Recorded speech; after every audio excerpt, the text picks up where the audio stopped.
Well, they had 2 hits going into the eighth inning yesterday. Boston had 5 runs. They took it. All right, just gotta tweet something out real quick, and then we can get rolling. Time to. Okay.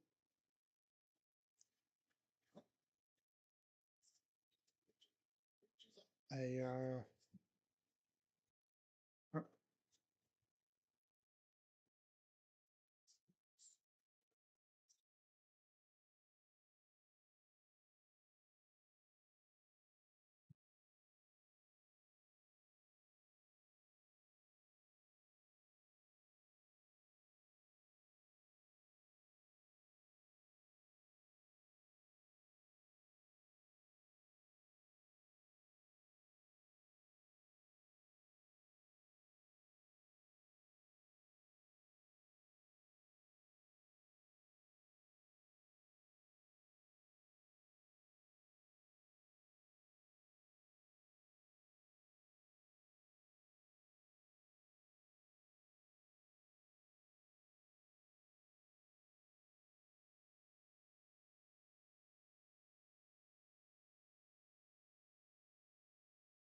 All right, we ready now. James, you're 1 minute late. Penalty. You're late. It's like, dude, I had to freaking get this thing going. God, you know how OBS is. Sometimes it takes a little bit. Come on now. Again. What's going on, everybody? It's that time. Game 3. AL wildcard. Should be a very fun day of baseball. I'm just happy that we get started, because if I had to sit here and watch either the Red Sox and Yankees, but let's be honest, we're going to have them leading off. I mean, I'm glad that we get to start things off here. You know, hopefully we have another banger on hand. But yeah, what's up, everybody? Crazy Dog back with another Guardians live stream. Like I said, game 3 of the AL wild card. All or nothing. Loser goes home for the winter.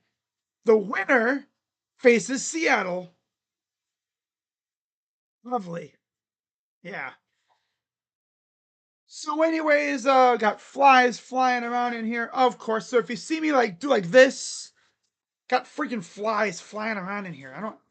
I mean, that's why I have my secret weapon right here, my fly swatter. You know, that thing is taking out many of flying insects. Just flying insects. I've taken out some crawling ones too. I swear, I am probably I'm a serial insect taker outer. Gotta watch what I say on YouTube, because you can't say certain words on here because they get flagged. Flagged. Flagged.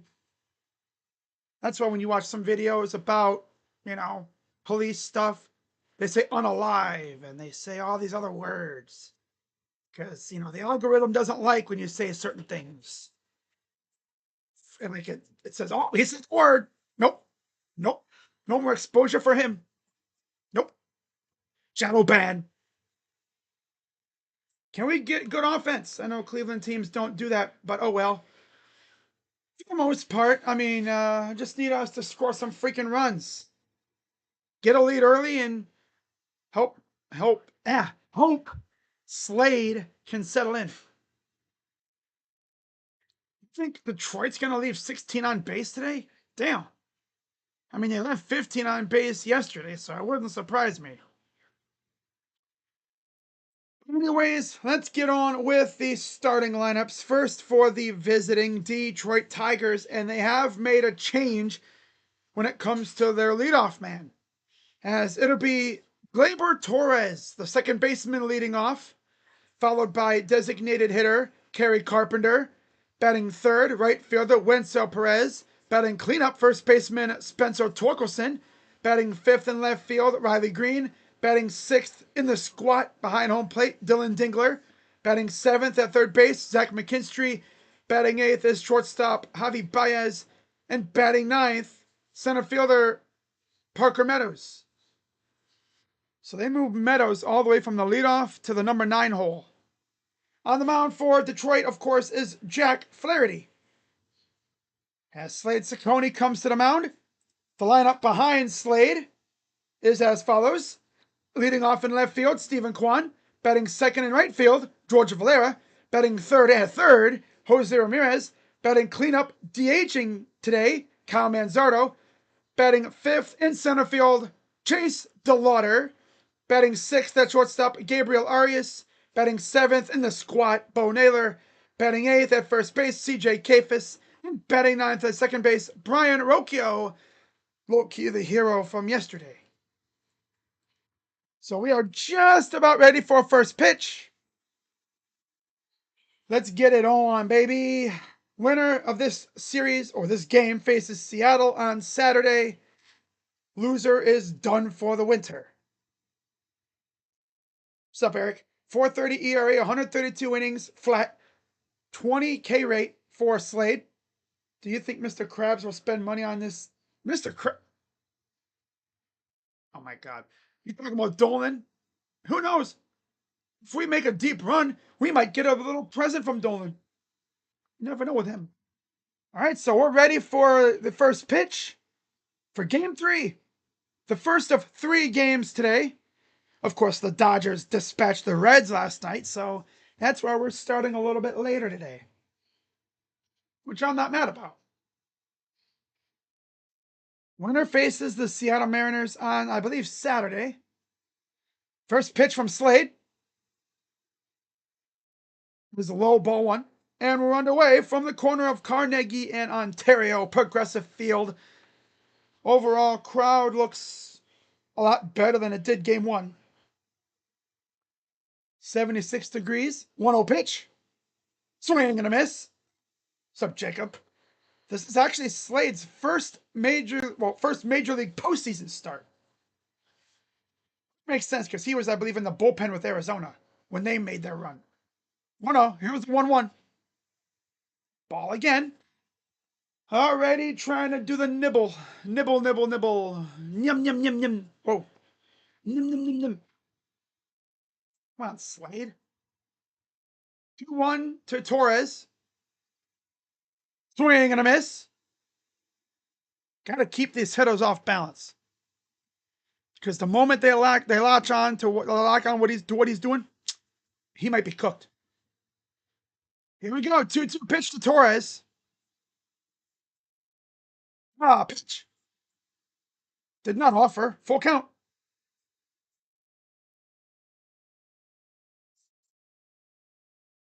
Go Cavs, right? Yeah, it's go Cavs, of course. But they don't play for another 20 days. Payoff. Fouls it back. You can't get over Gavin Williams' start in the first. First 2 guys, 1 pitch out. The payoff pitch again to Torres.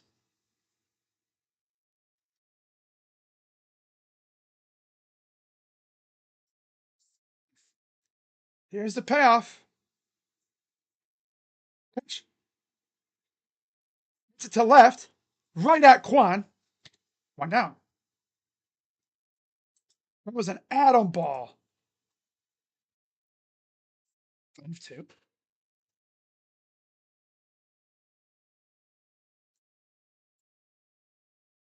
This game is over by 6. Oh, Cavs. It's Cavs, of course, but not right now. 75 degrees, 56% humidity.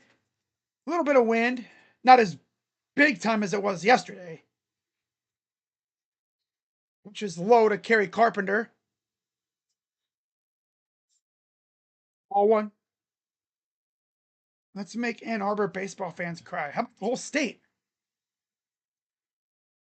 The whole state cry.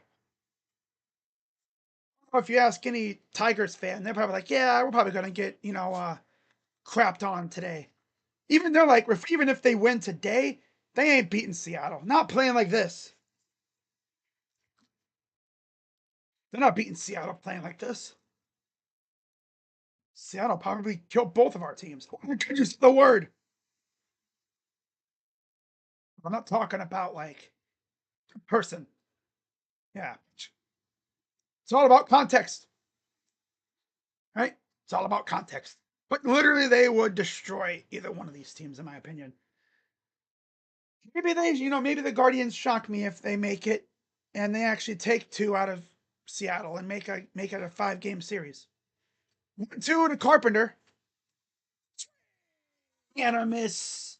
Struck him out. They called it a foul ball. Oh, nope, there's. Oh, I guess they called it a foul ball. Did not even touch the ball. Oh my God, ump. Getting umped? Are you serious? 1-2. Ball. It's literally a strike, and I guess he barely tipped the ball with the very end of his bat. I don't know what the heck happened there, but I thought there was 2 down.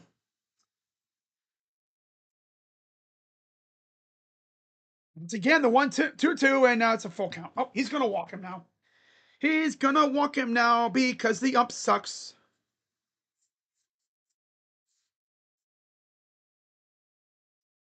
Off pitch coming to Carpenter. Ball 4. Of course, had him struck out, but they said he tipped it, I guess. Walks the freaking second batter of the game.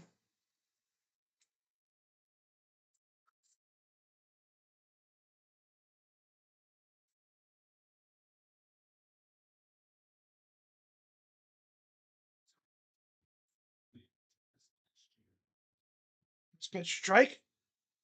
I understand though. Cecconi got to be careful with Carpenter.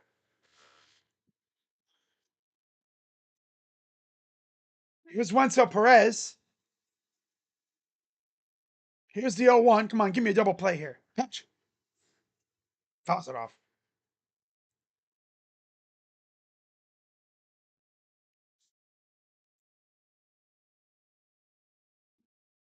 You can steal one from Seattle. True. 0-2 count. 1 for 3 with a homer and a K for Wenzel Perez against Slade in his career. The 0-2 to Perez. Ball. Dude, Slade, stop with the freaking. Don't be letting these batters back in the count, man. Put them away when you got them 0-2. God. Put them away, man. You're like Bobby out here. Pitch. Ball. He's pulling a Bobby again. He's pulling a Bobby again.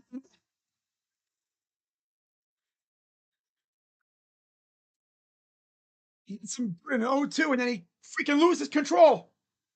Starts nibbling. 2-2. Fouls it off. He's going to throw like 40 pitches in the first inning. God, going from Gavin to this. Honestly, I'd rather have Joey Cantillo pitch. Even Parker. I'd rather have Parker pitch here. Although I don't know if it'd be cool to have him face this team again. And a foul up. Bo, catch the damn ball, bro. God. If he foul tips it, you gotta catch it, dude.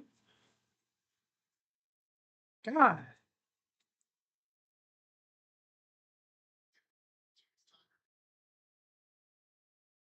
2 again to Perez. Pitch. Got him looking. Wasn't looking for a pitch there. He froze him. Todd Frazier called us the Indians. Todd Frazier. I forgot who was in the booth with McDonough. It's Todd Frazier. Todd Frazier.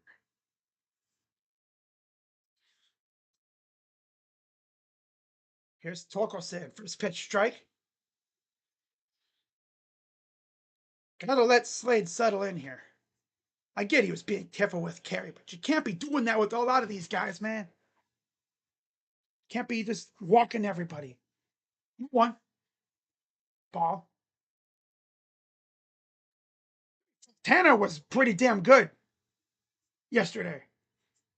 Yeah, he locked in, except, the catching in the outfield. Okay. That's not his fault. 1-1. Pitch. Ball. Here we go with the nibbling. When his stuff is working, man, his stuff is filthy. 24 total pitches, 13 strikes, 11 balls. 2-1. Swing and a miss. Taking a hack at that one. I wonder if they try to lull him here with their off speed.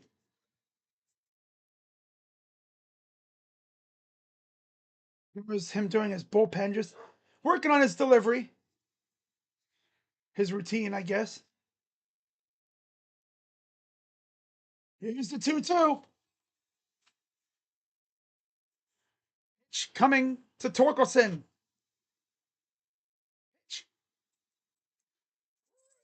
Strike 3. Hey, Slade, you keep that up. He's going to be just fine. Walks carry, but I'm not even mad about that. But okay. I will take that any day of the week. Umpire, expanding the strike zone just a little. Okay. All right. Good framing by Bo. All right, then. Hey, I got an idea. Let's score some runs early. And not just one cheap bozo ass run. No, no, no, no, no, no, no. Give me 2. Give me 4. Give me 5.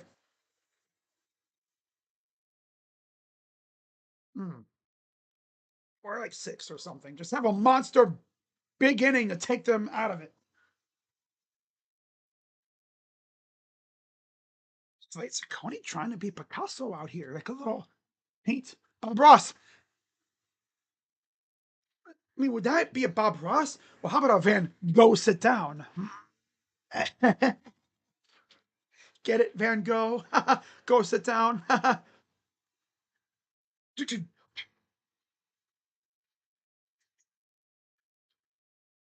Oh, man.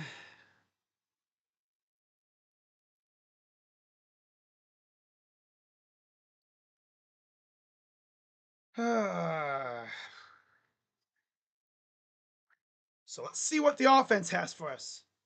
But you guys know what's scary? We're getting runs from everybody but really J-Ram and Quan. Which tells you that still get going. Oh boy. Hey. I want Stephen Kwan to be serious. Do what he did yesterday late in that game, right? Stop with the opposite field weak fly ball garbage. Torkelson obviously wasn't happy. Cleveland versus the world. So here's Jack Flaherty.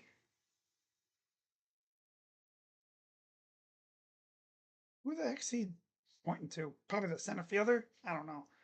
4.64 ERA, 161 innings, 28% K rate, 9% walk rate, and 31 starts. Four seam fastball is his main pitch. Knuckle curve, slider, changeup, and sinker are his complementary pitches. He really uses the changeup or sinker in the regular season, that is. But yeah, another beautiful day for some playoff baseball. Bit of a little cloudy action, like the cirrus clouds, the stuff that's way up there, the wispy ones. Here's the first pitch to Quan. Ball 1. Quan can set the tone for the entire at bat right here, for the entire inning with a base hit here, especially if it's one of them extra bases, extra base variety. Strike. He can set the tone for the entire inning right here. This will tell us how serious this team will be if they lock on to Flaherty. Pitch. Strike. Stephen Kwan just decides, I'm not going to swing today. I don't feel like swinging today. This dude stares at a strike three. I'm like, you know you can swing, right? Ball. He's like, there's no way he's gonna throw 3 straight strikes, right? No way. 2-2 count for Quan. Here's the pitch. And a fly ball. Wow, it's actually a deep fly ball for Quan. I'm actually impressed. Usually he hits the soft fly out variety, but always goes the opposite field. Valera, who homered yesterday, Ramirez, Manzardo, DeLauder, Arias, Naylor, Kafis, and Rocchio. That is the Guardians lineup. Here's Valera, homered yesterday. Pitch. We all remember against the Tigers in game 1, he came up with the tying run on third in the 9th inning, proceeded to strike out, looking feeble. Then he hits a home run the next day. Pitch. Strike.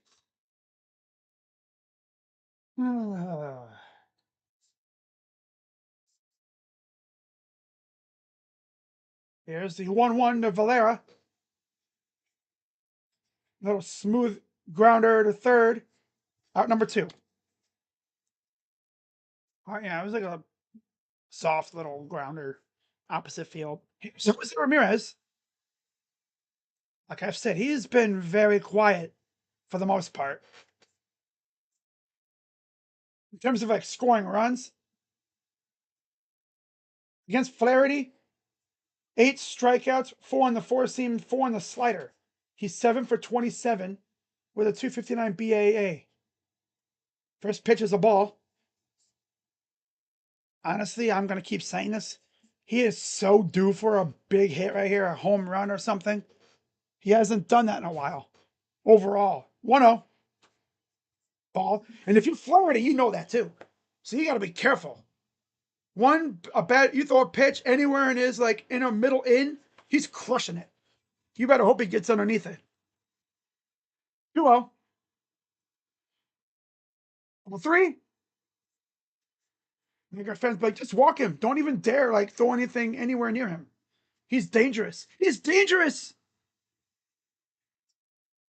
3-0 to Ramirez. Strike. Okay. He's dangerous. Manzardo on deck. Chase DeLauder at the top of the dugout, waiting to see if he have a chance. Fouls it off.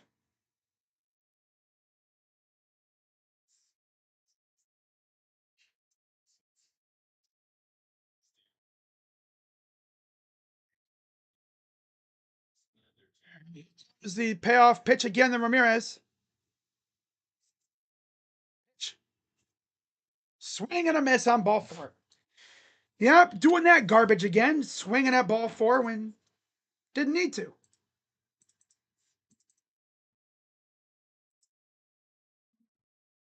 Like I said, he just hasn't risen.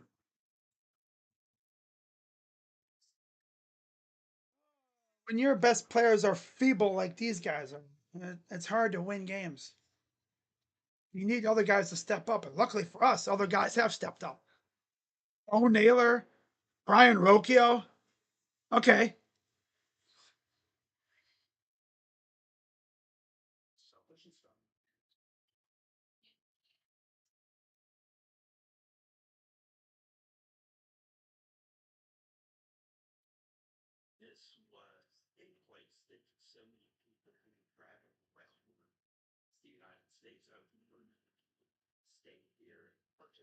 Oh, man.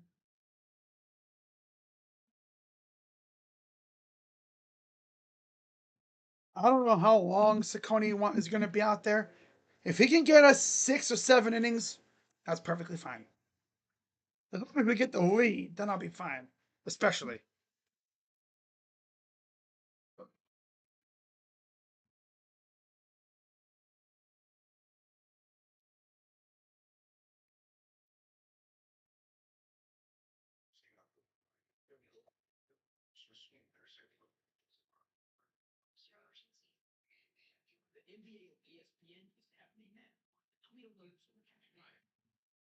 Oh, it is good news. It is good to see the youngsters step up, though.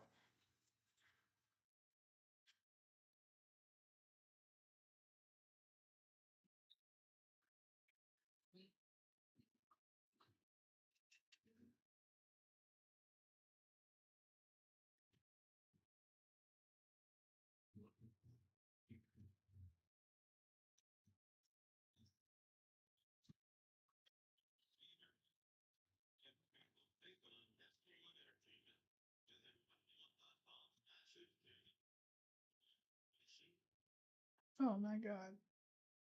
Top of the second inning.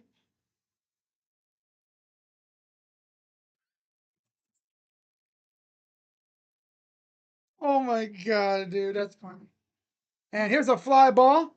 Delauder gonna get his first work of the day, and he cleanly catches that one. Really helps when you don't have the sun looking directly up at you like it was yesterday for a 1 o'clock start.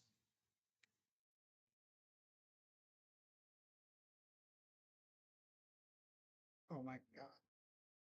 So there's Dylan Dingler. Need a quick inning out of Slade this time around.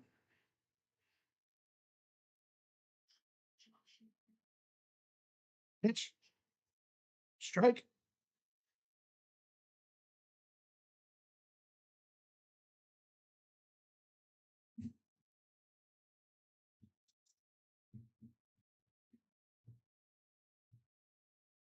One for Dingler.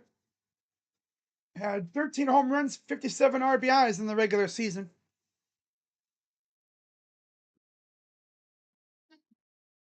Strike two. And it's something because I follow some Tiger fans on Twitter and stuff. And it's like Jake Rogers is barely played. It's like, why is he even there? Why even use him? Should have DFA'd him, let him go someplace else, get some reps or something. And have Dingler be your main guy and call up someone from the minors or something. But it's good to have a reliable backup like Jake Rogers, I guess. Here's the 1-2 pitch. Struck him out, 2 down. Third K for Cecconi today. If anyone's new to the business and you've never really watched a Guardian game, you're like, wait a minute, I thought Cecconi was a D-back. When did that happen? This past offseason, the Guardians traded Josh Naylor to the D-backs for Slade Cecconi. Wish we would have got more for him too. Like another outfielder or something, like Jake McCarthy or something. But cool with Slade. Here's the 0-1. Of course, if you remember, Slade actually made his I think made his debut with the Guardians right after Ben Lively went down with I think it was like a wrist injury, wrist soreness. Grounder to first, and he'll take it himself and get the out. And there's the clean, quick 1-2-3 top of the second that I asked for. Bottom two coming up. Manzardo, Delauder, Arias. Yo, you know what that means? We get to see, dare I say this, man's lauder. You combine their names. Yeah, manslaughter. Wow. Can't wait for the memes, man. If those two guys go off at some point in the future, like even next year, the memes, you have been convicted of manslaughter. With those two posing together, they go back to back. Imagine there's a time where they bat back to back and they both go yard one after another. Wow. Okay. I will say it is nice to actually be able to, wake up and enjoy a little bit of my day before this team stresses me the heck out. So far, so good out of Slade, though. The big thing is we got to score some runs. Got to score some runs. 2, 3, 10. If we have a big inning, that'll take Detroit right out of it.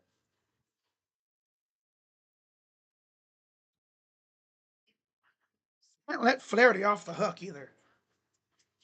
He throws a meatball, you got to crush that ish. You know? Send that thing to the seats. Crazy dog, has anyone ever hit the second or third deck? Progressive? You mean up there? Way up there? Way up there? Way up there? I don't think so. I remember someone hitting one to the second deck, the middle deck. I don't think anyone's ever hit it up to the top deck. You'd have to mash that thing to get it up there. You realize how high the arc would have to be to get it up there? You have to really just lean and go wham, and then just, yeah, you have to really crush it. Second deck, I think a few people have, but third deck, I don't think so. So here's Manzardo leading off. First pitch is low, ball one.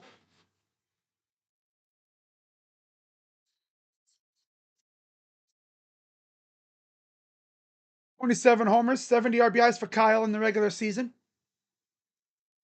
Crazy, despite the fact that he was sharing time with Carlos Santana, and there were times this year where he barely played because we faced lefties, and Vogt never had him facing lefties. 1-1. Strike. Come on, guys. Let's freaking get after this dude. Get after him. Come on.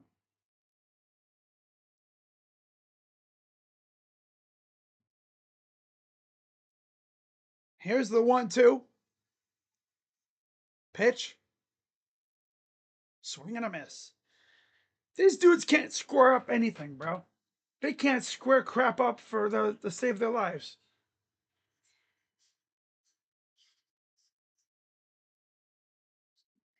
Freaking Flaherty out here gonna cook, and we're gonna look like ass.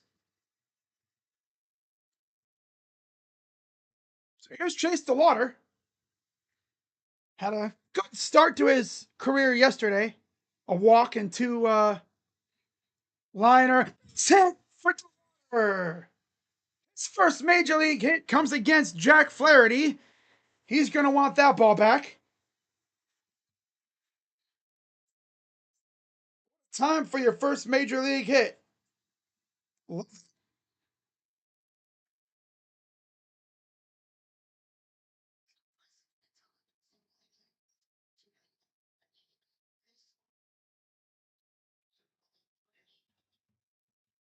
I think he's pretty comfortable. Look at the yeah. Oh. The family reacting. Love that. Here's Arias. So 1 on, 1 out.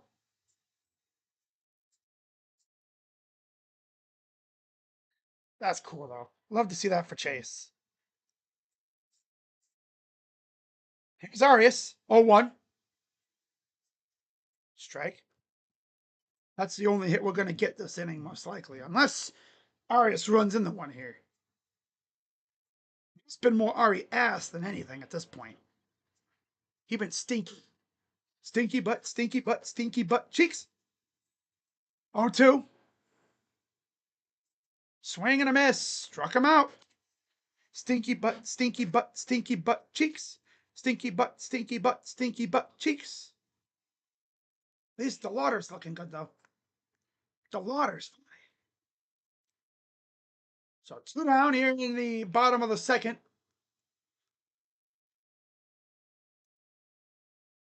DeLauder talking to the first baseman. That's Torkelson, I believe. Here's Bo Naylor. Had the 3-1 homer yesterday to put the game away against the Tigers. People are like, how did he even hit that ball out? And honestly, I don't even know.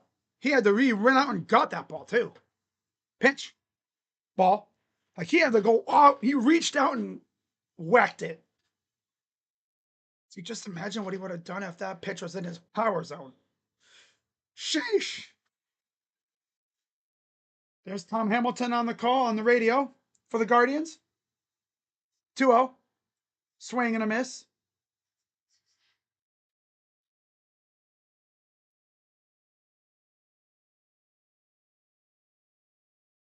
Hamilton, freaking legend in their broadcast business. Ooh. Positive ump ball. I love that. All right, 3-1. Let's see if we can get on base here. Draw a walk or something and get it to Kafis. Fouls it off.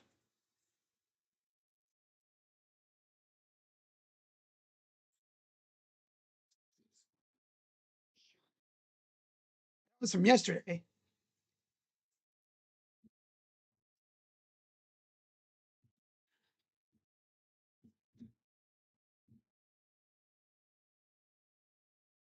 Here's the payoff pitch to Naylor.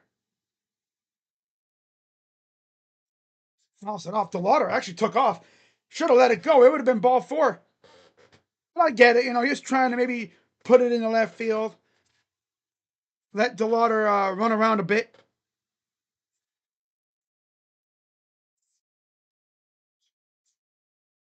Here's the payoff again, the Bo. DeLauder's going to take off again here. Watch. There he goes. Fouls it off again. The thing is, I'm worried about Bo's going to let one go, and it's going to be a strike. I'm worried that Bo's going to let one go, and it's going to be a strike. He's swinging at pitches that would have been a ball. Now watch him stare at a strike. 8th pitch of the at-bat. Pitch. Hops this up. And out number 3. Well, we got a base hit, but that's all we get. Because the rest of the lineup is freaking feeble and garbage. Top of the 3rd. Only the first time through the order, though. Dude's got to lock in. God, gosh. I got the Browns winning Sunday. I could see it. Carson Wentz starting for the Vikings against Dylan Gabriel. Fun fact, the last time we faced Carson Wentz as a starter, he was with Washington, and we actually beat the crap out of him. I think he threw like 3 interceptions in that game. I think that was when it was. Yeah. And I'm not sure if they're going to have any of their their injured starting linemen. Darisaw is hurt. That's what it said on the injury report. He didn't practice today, I guess. But he'll probably play. Kelly, O'Neal, and there's another one, Jackson, the former Buckeye. I don't know if they're going to play. You might only have 2 of your 5 starting O-linemen, the original starters out there. In fact, I've even heard that they might be down to their 3rd string center.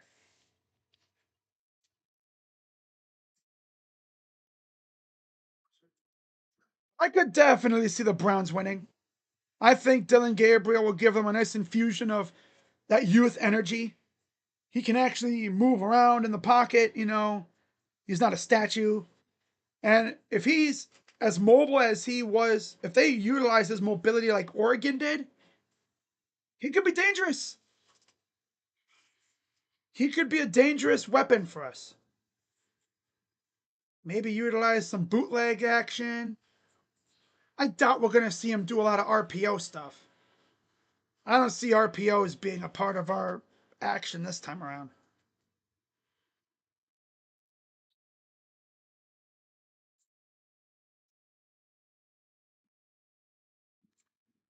Look at that. Playoff odds all the way down in September, and then they shot up because 19 straight games where your starter doesn't give up more than 2 runs. You'll win a lot of those games, and that's exactly what they did. Pitch. Swing and a miss. Yeah, I need another quick inning from Slade here. Here's the 0-1. to Baez.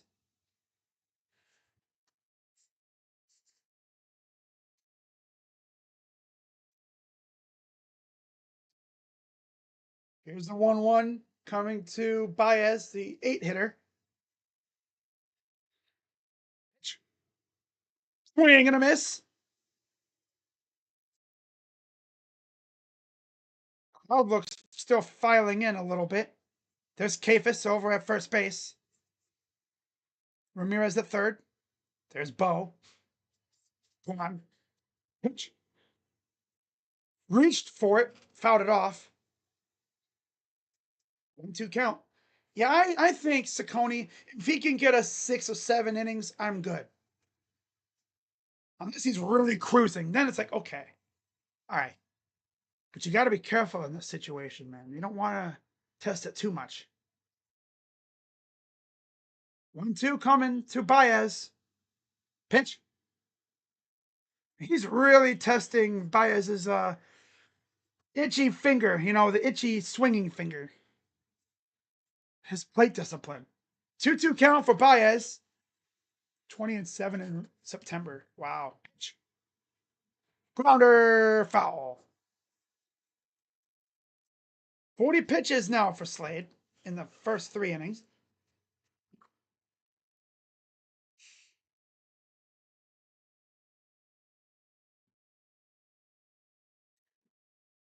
Here's the 2-2 again to Baez. Fly ball to right field. And there's the catch by Valera. It's going to be interesting when the shadows start creeping in.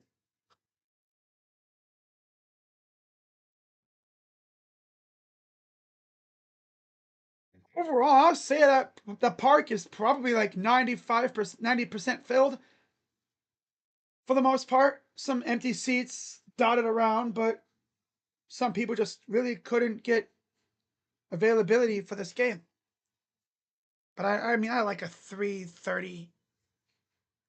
Give me a 3 o'clock freaking first pitch over 1 o'clock any day. Home one. Ball.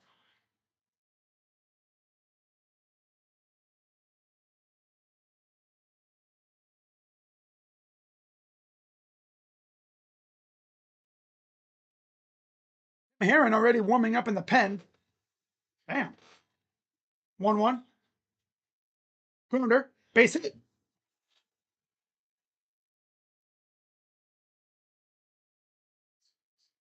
That's Meadows, the 9-hitter.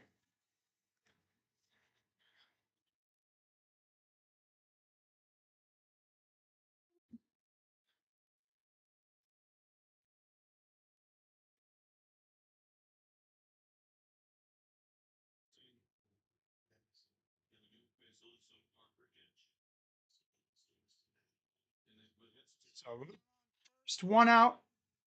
Back to Torres. Fouls off the first pitch.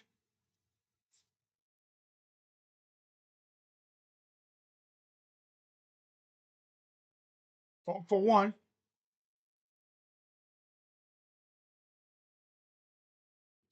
Come on, give me a double play here.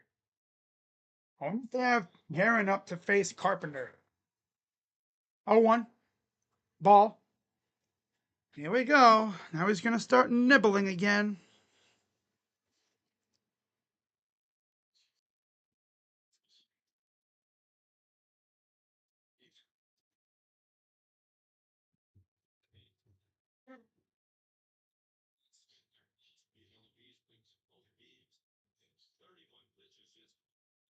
Here's 1-1 to Torres. So to first. Got back in time. But not by much, though. Slade approaching 46 pitches. Bullpen usage 39, 13, 12, 23, and 50. Gaddis, Heron, Junis, pitch. Grounder. And that gets through. Come on, you slow. And then a bobble. And here we go again. First and third. Because our freaking infielder.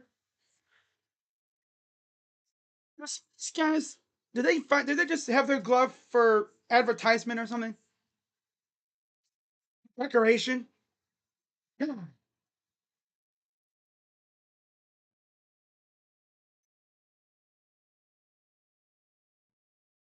And away we go. And that'll be it for Slade. A quick hook. 2 1/3 innings for Slade, so it's a bullpen game. I guess that was the vibe all along. It's going to be Heron coming in.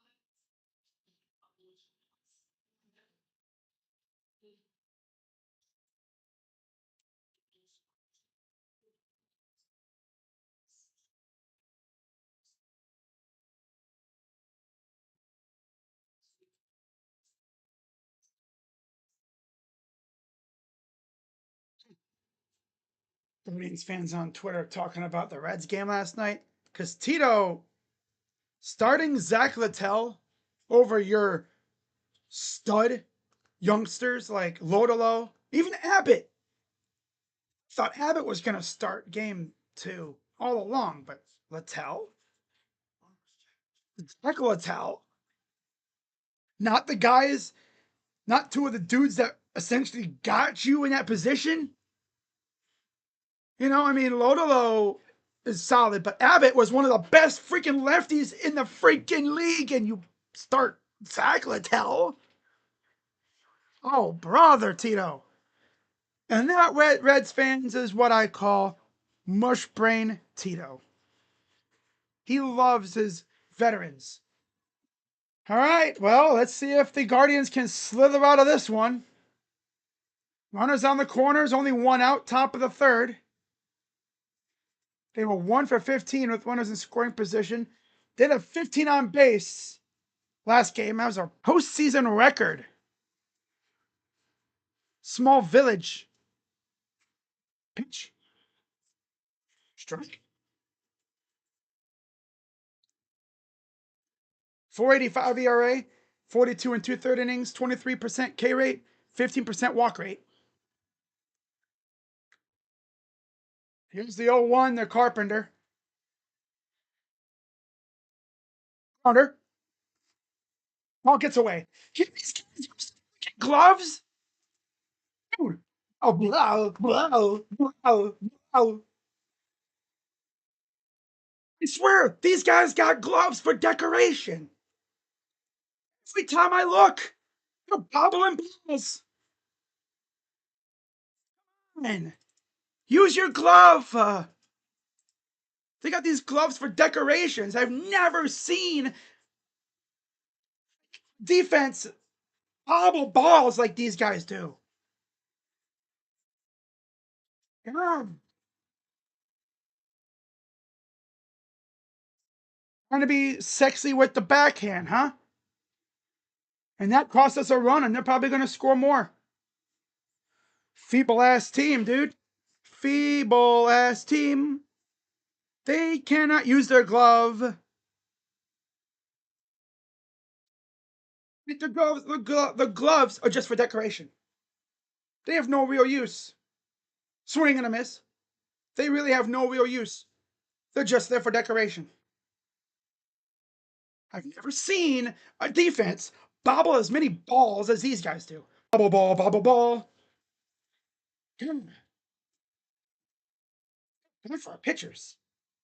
See, they're gonna double play, I bet you, if Santana was there. Because he actually knows how to use the glove. Oh, it's vote being vote. Giving him the quick hook. Bobble ball.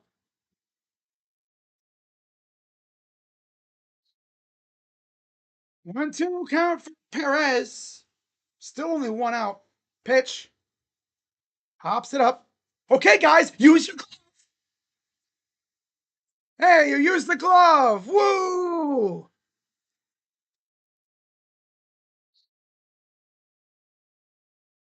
Runs have they scored this series? 4, right? Well, 3? 4.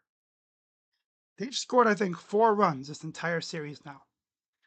Runs they scored without the Guardians' defense playing bobble ball. 0? 1 maybe?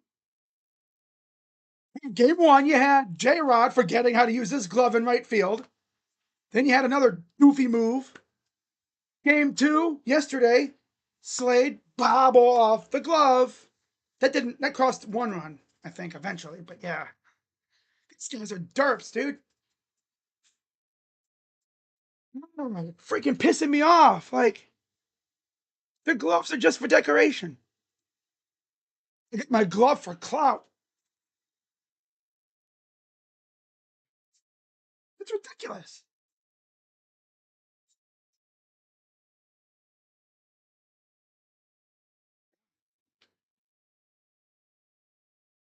Gonna lose because of bobble balls. Bobble ball, bobble ball. No, it's not even the pitching. It's the freaking defense. The guys behind the pitcher.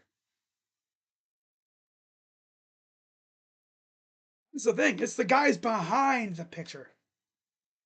I bet you 95% of the time that hard hit ball to any other team, you do that to Freddie Freeman. Freddie's smothering the ball, steps on first, throw to second, bang, double play, no runs score. Any other team, but not us. 2-2 count for Torkelson. Swing and a foul off. Still early though. It's always the defense. I don't think Detroit has scored any runs without us bobbling the ball around in the outfield. I swear their gloves are just for decoration. 2-2. A miss struck him out. And luckily they avoided further damage. Yeah, these guys, their gloves are just for decoration. Makes you wonder.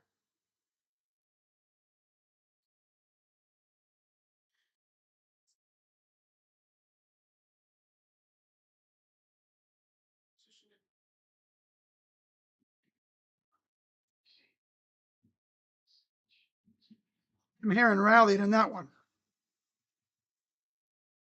They've scored, I think, what, 4 runs? This whole thing.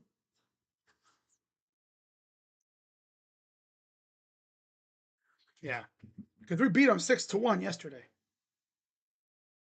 Then game 1 it was 2-1.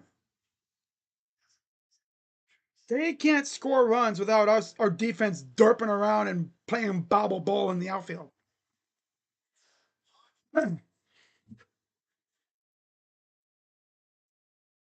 Like, are they using a different ball or something? These guys they're used to. God, makes you wonder.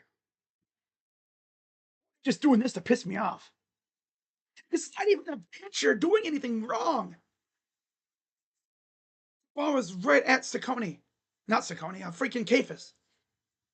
I bet you any other first baseman snags that and it's a double play. But you know how the Guardians are. No.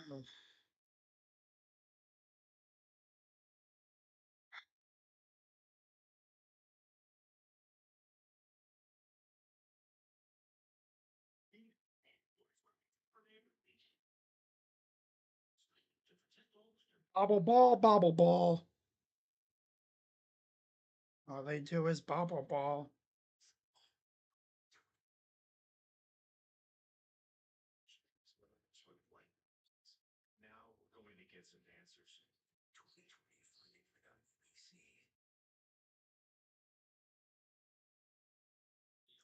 So CJ Kafis will lead off. Bottom of the order. I believe this is the, what is it, 891 or 789? First pitch is outside. Yep, 891 due up. So Kafis, Rocchio, and then Kwan against Flaherty. Pitch. Ball two.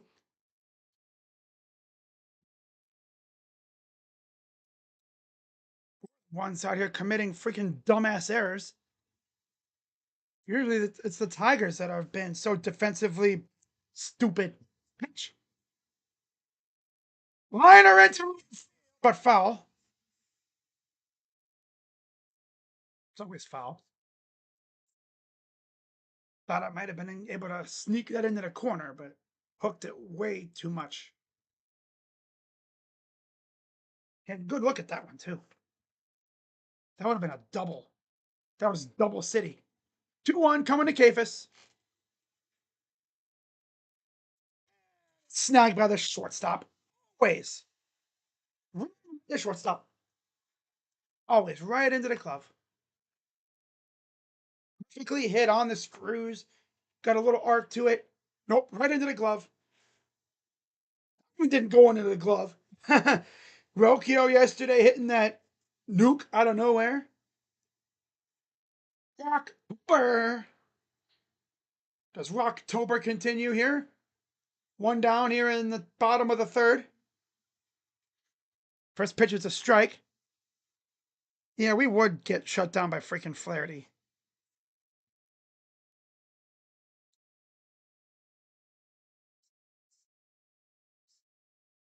One.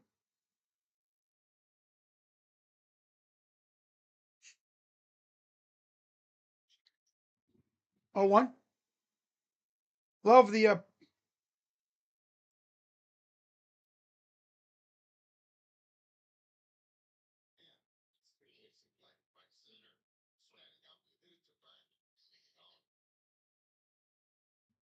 1-1. Ball. Need to get him on base for Kwan.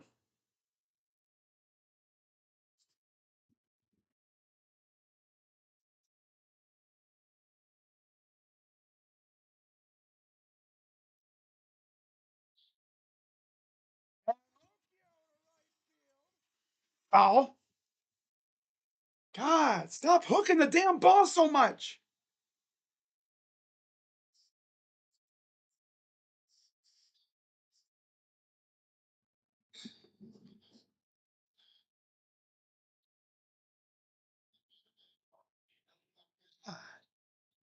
He's pulling it a little too much. Come on, man. Come on, man. Pitch. Swing and a miss. And these guys are probably ready for Cancun. Yeah. Can't even do anything against Flaherty.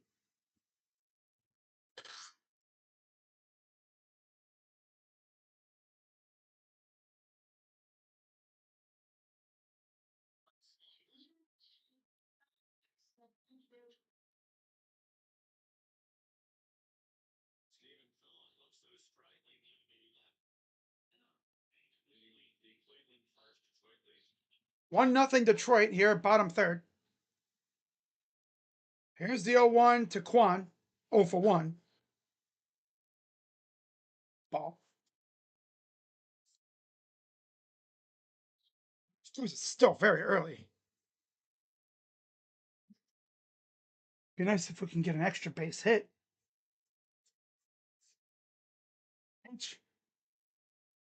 Blooper to the left. And a 1-2-3 inning. These guys can barely hit anything out of the infield, except for the water. Ironically enough. Everybody else turned into a damn pumpkin. Juan is feeble as hell, and J Ram, yeah, he's trying to be superhero, you know. I get it. These losers are probably just going to get shut down because, of course, they will. Offense always turns into a pumpkin in this situation.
Teams that score first are 84 and 49 all time in winner take all postseason games.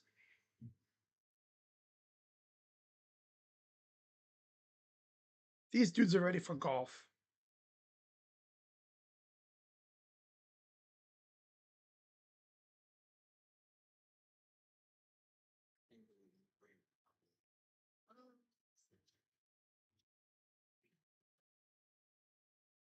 Run prevention specialists, and 3/4 of the Tigers' runs in the series have come off errors. Yep. Yep. Kid, the lights are too bright for the kids. Except for Chase. Even he had an error. What did he do at the plate? Oh, solid at bats yesterday, including a walk. And a hit in his first at bat so far today. Top of the fourth.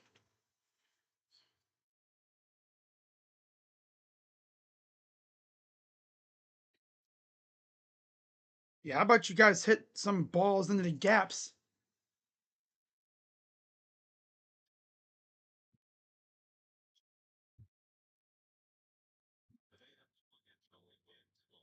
We Cantillo now on the mound for the Guards.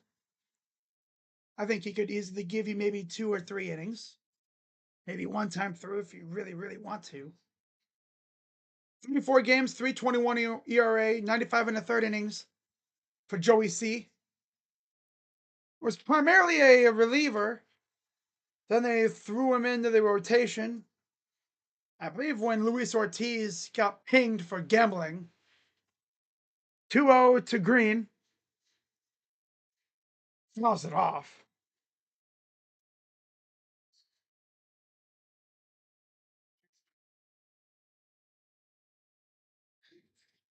Freaking lineup, dude. Which liner, base hit into left field. Base. That'll be a single.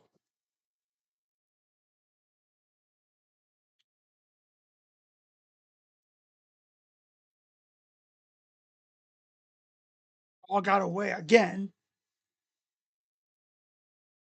I swear, these dudes are like, "Eh?"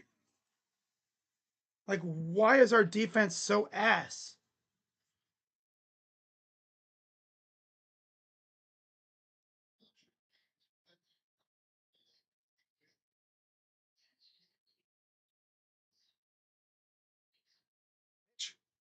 Ball. Let's be honest here. No matter who gets through this series, it's probably going to get stomped by Seattle. That team's a wagon. Are they Dodger level wagon? No. They're a wagon though.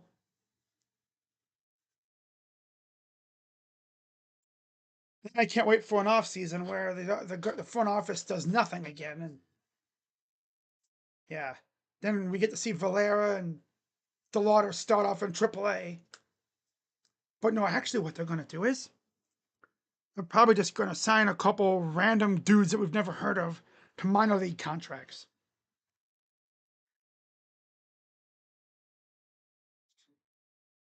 Well, Joey Cantillo can't throw strikes. Joey can't throw strikes. Joey can't throw strikes. Joey can't throw strikes. Hey, Joey C, how about you throw strikes, huh? Throw some strikes, Joey C.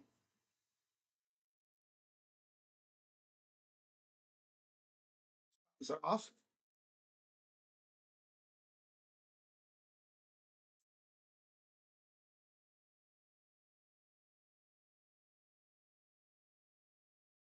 See, the shadow's already starting to come in.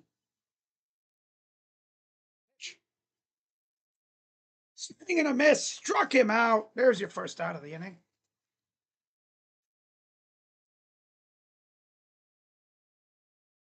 Pressure's on the pitchers now. They got to put up goose eggs until this offense can figure itself out. It's crazy though, because we've seen Flaherty, what now, 2 or 3 times? Just like with Schoolball. Pitch. Ball.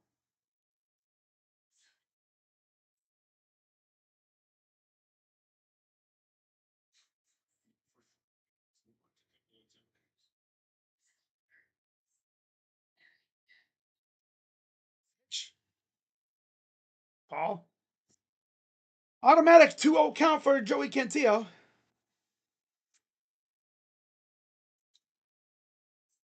McKinstry 0 for 1. Pitch.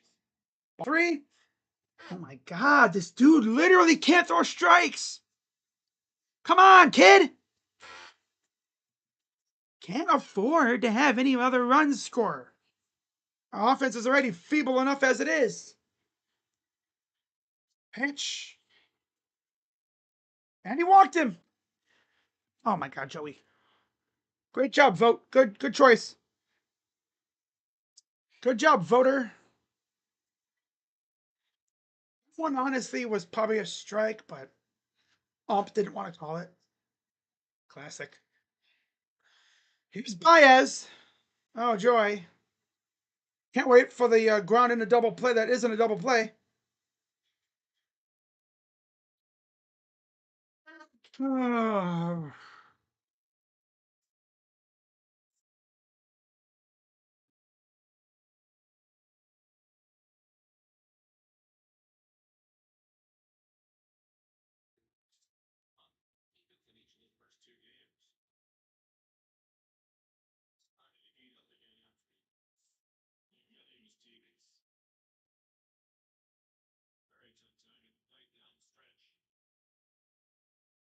All right.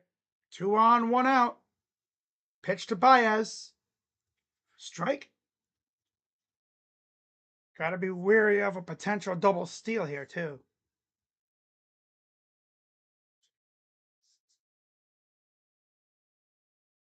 Here's the 0-1. Pulls it off. 0-2. And in case you are curious, I do have some water right here, too. It's not just the usual Coke Zero. 5 home runs, 47 RBIs, and this season. And I struck him out. Second K today for Cantillo. Good to see that when he wants to, he can throw strikes.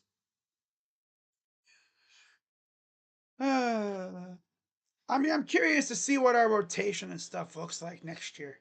Because again, don't forget, John Means should be back next year. And I don't know if Luis Ortiz will be ever playing another game again. So, yeah. I mean, next year, your rotation could easily end up being something like Gavin, Bybee, probably Logan, you'd assume. And then Means and Messick. Well, 2 again. Oh, look, it's another automatic 2-ball count because this bozo Cantillo can't throw strikes. Cantillo is spewing diarrhea everywhere. Sad considering he was absolute nails during the regular season. 2-0. Pops it up. Juan gonna come into the shade, makes the catch and retires aside. So yeah, there was some traffic, but nobody came around to score. Still 1-0 Detroit. Bottom 4 coming up. 1 hit for the Guardians, and of course it was DeLauder who got the hit.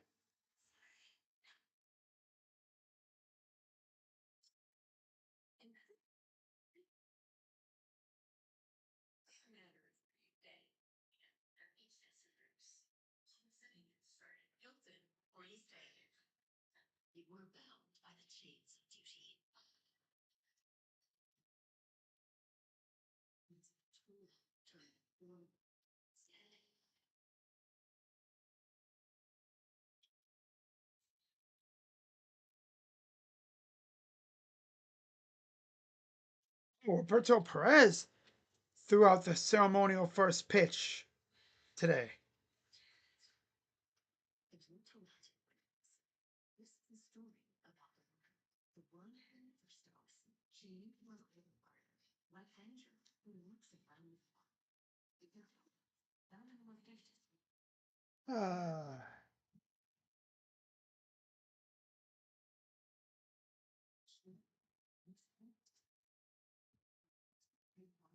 Oh man.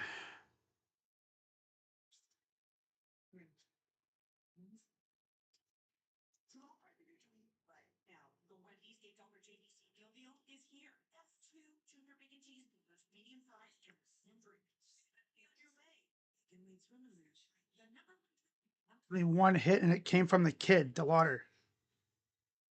But you got 3, 4, 5 hitters due up. Manzardo will be batting second, of course, in this inning. J-Ram, Manzardo, and DeLauder.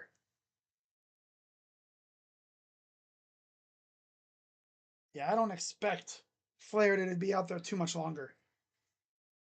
Knowing how Hinch is, if we get any traffic on the base paths, he's getting yanked.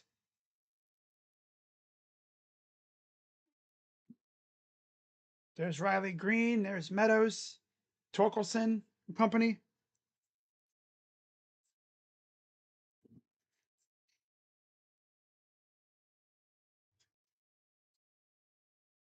Only 2 pitches so far for Flaherty. Here's the pitch. Well, that's right. It's Valera. That's right, because Quan was out. They're saying it's Valera. Okay, it's 2, 3, 4. I thought it was 3, 4, 5. Even better. Call time.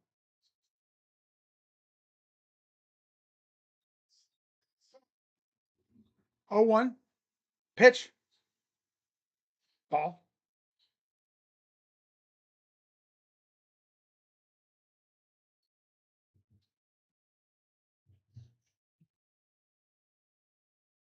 Here's the 1-1.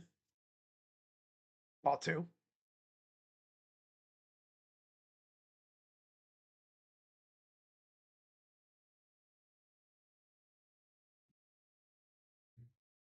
J-Ram on deck. Possibly can have a base runner. 2-1. Strike. 2-2.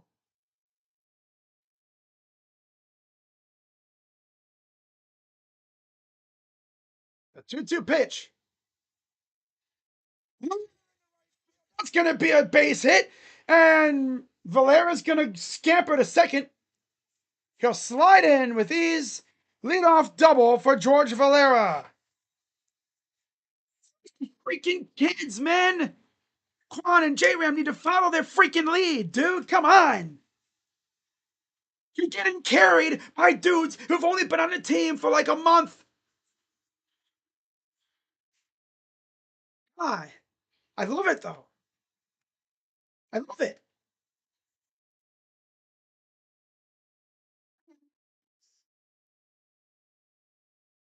Chance to tie the game right here. Pitch.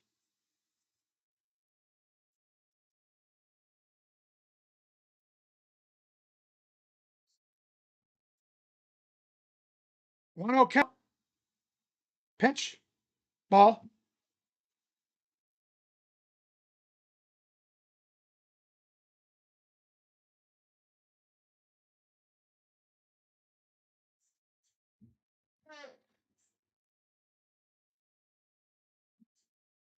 Three.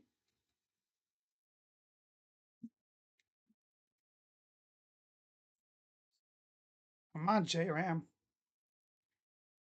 Here comes the pop-up on a 3-0 pitch. No, 3-0 to Ramirez. Strike. At least didn't pop that up.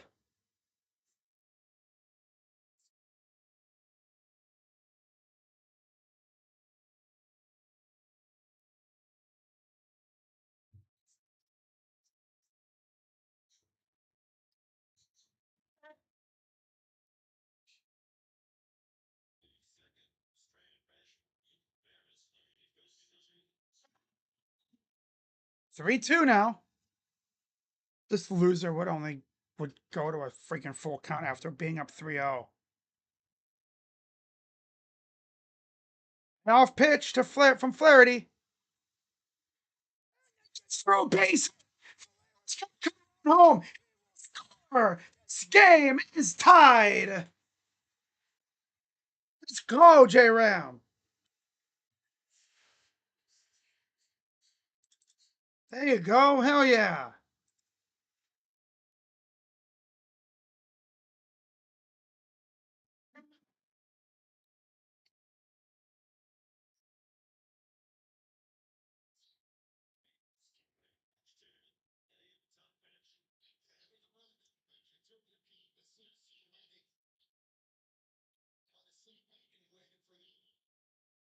It's Kyle Manzardo. He is inevitable.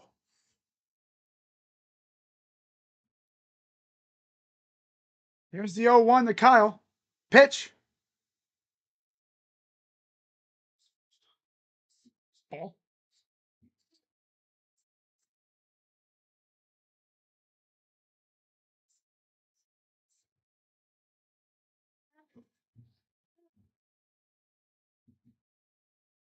Here's the 1-1 to Kyle. Ball. He gets in there and he's out. Slow poke. God, he's so slow, dude. Fat lead shoes.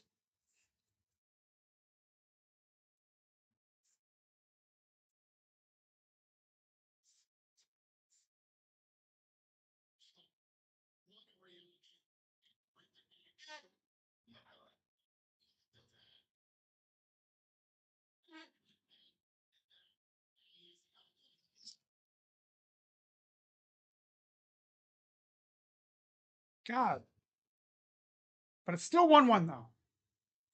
But now there's an out. Freaking J Ram. Ball. Dingler had an amazing pop time on that too.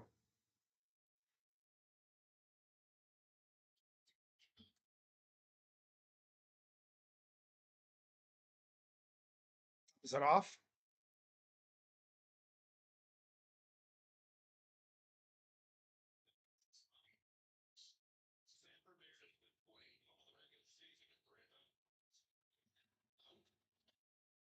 Half pitch to Manzardo with the water on deck. Pitch. 4, and he'll take a base. Now, see if J Ram would have just waited, he would have been on second, nobody out for the kid.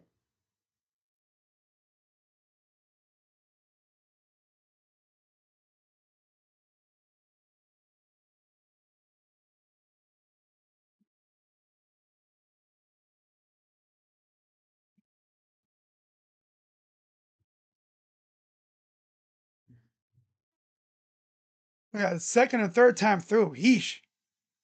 Swing and a miss. Dude, he connects there. That ball is probably going second deck. Such a smooth swing, too.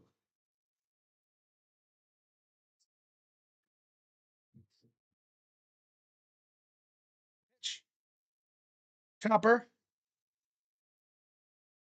Elbow play. Baez is such a tryhard. Top of the fifth. Tied at 1.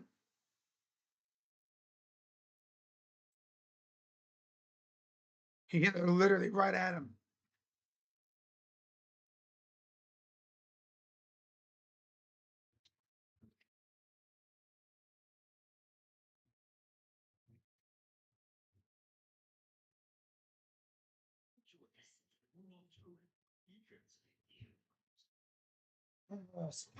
JR moves so slow. And then sometimes he moves insanely fast. Oh well. Gotta keep it tied. Got this. Gonna have the 6, 7, 8 part of the order coming up after that. And on bottom 5. At least we tied the game. Really could have taken the lead. Done it right.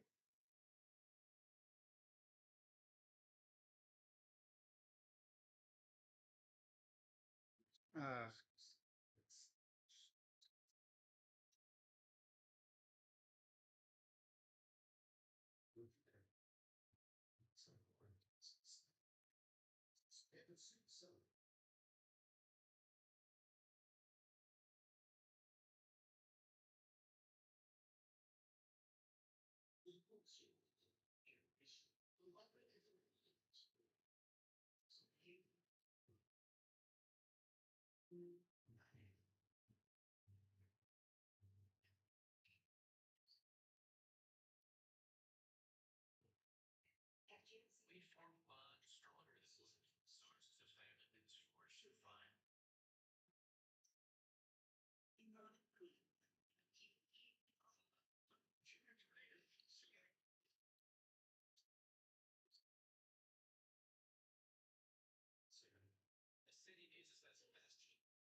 I don't think we're going to see much more of Flaherty. He might be out there another one more, maybe two more innings, but that's it. I mean, you guys saw the graphic, right? If you're watching this game, third time through the order, he's got an 8 ERA. So here's Torres against Cantillo. Strike two. Thank God for J-Ram, though. Finally making an appearance in the playoffs. Offensively. With that RBI. Two. I mean, he had that triple, I guess, in game one. Or that single that was turned into a triple from an error.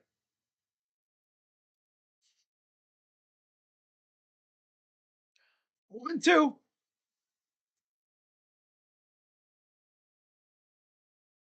Yeah, Cantillo tried to drop it in there and it just missed. 2-2 count for Torres. Not sure how much of Cantillo we're going to see with Carpenter on deck. 2. Ball 3. Dude, it's going everywhere but in the zone. Come on, Joey. Man, come on now. Joey C.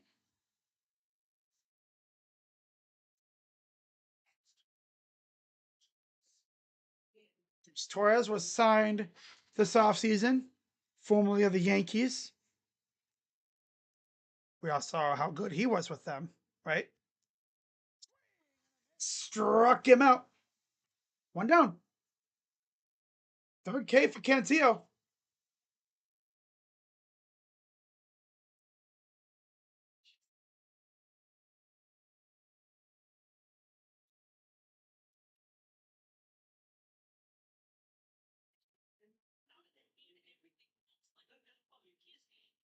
Carpenter 1-for-1. Ball 1. Of course, he walked his first time up, which I'm not even going to be mad at Slade for that. Because Carpenter's as dangerous as they come. Here's the 1-0. Ball.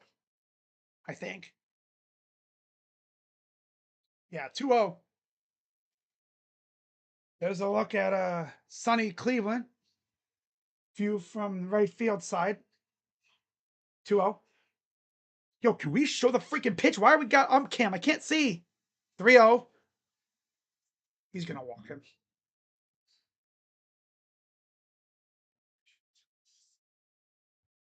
3-0 pitch. Ball 4. I didn't even really say I'm mad about that, but the fact that Gavin and Bybee had no trouble with him, pretty much. Yeah.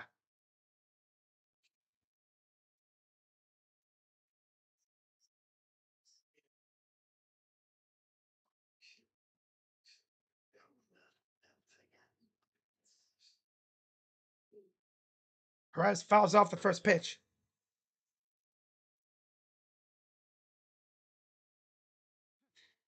Chase DeLauder's walk-up song is Country Roads, and the entire stadium sings it even after they cut it off. Ball. What's up, Fred? Be right back, guys. I'll keep the mic on just in case anything happens.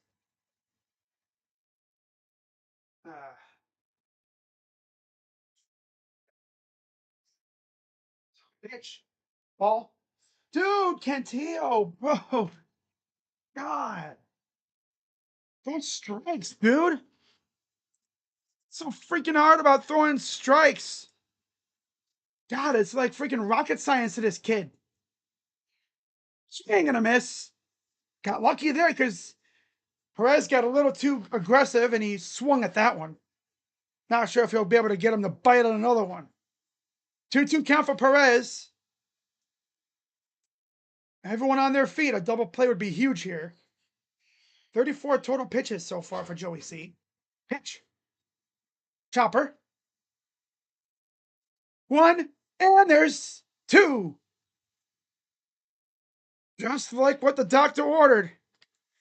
Dude, ABC needs to work on their camera angles, man. My God. No, they don't do games a lot. Touches the bag.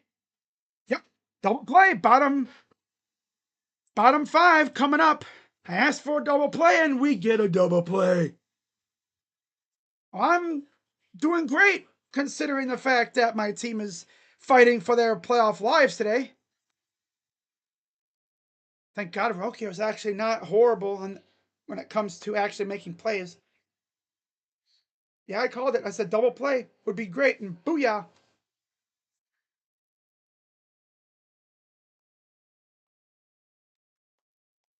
Now we need to add some more runs. I don't know. You got to figure Flaherty's not going to be in the game much longer. Hope the Browns fire Kevin. Why are you even talking about the Browns right now? Our baseball team is in the playoffs, and you're talking about the Browns. Conservative play calling? That's the way he's been. I expect him to baby the crap out of Dylan Gabriel.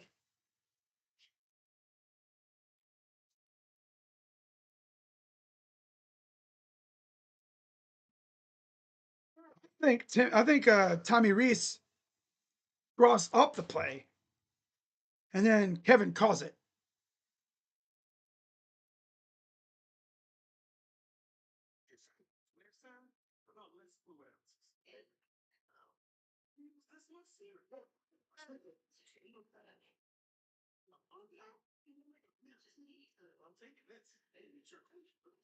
Stats? What stats would you like? Yeah, all 3 games have been this close. I think through this part, every game has been close.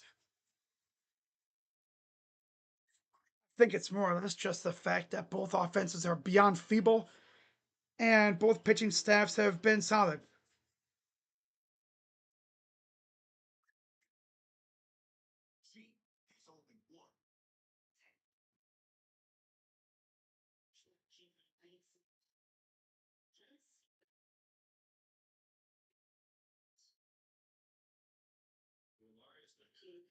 Go to Arias. Hops up the first pitch he sees to deep center. Bum.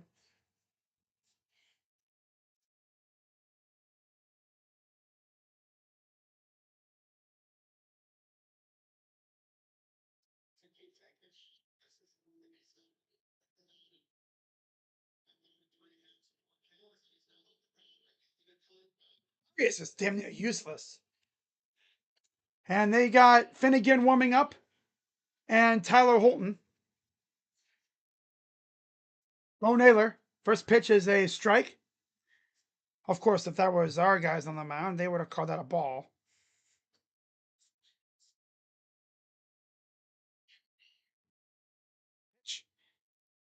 Ball.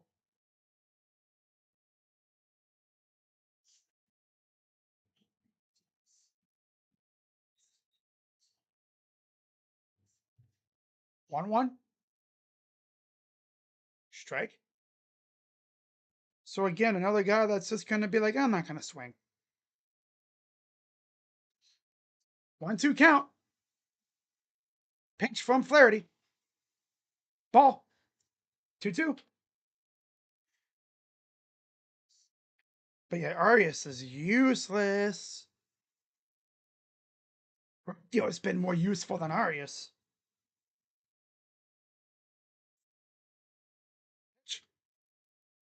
Line of the left field. Caught by Riley Green.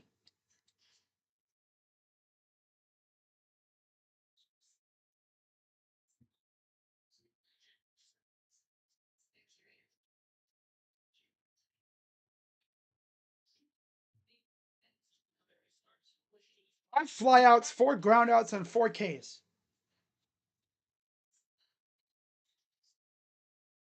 All 3 games thus far have been 1-1 at some point. We scored first last game. They've scored first in game 1 and 3 so far. Outside for Kafis. 0 for 1. But it's a win or go home.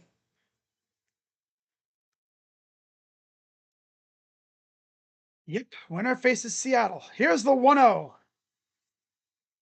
Ball 2. The 8 and 9 hitters. Kafis and then Rocchio, and then you get back to the top of the order.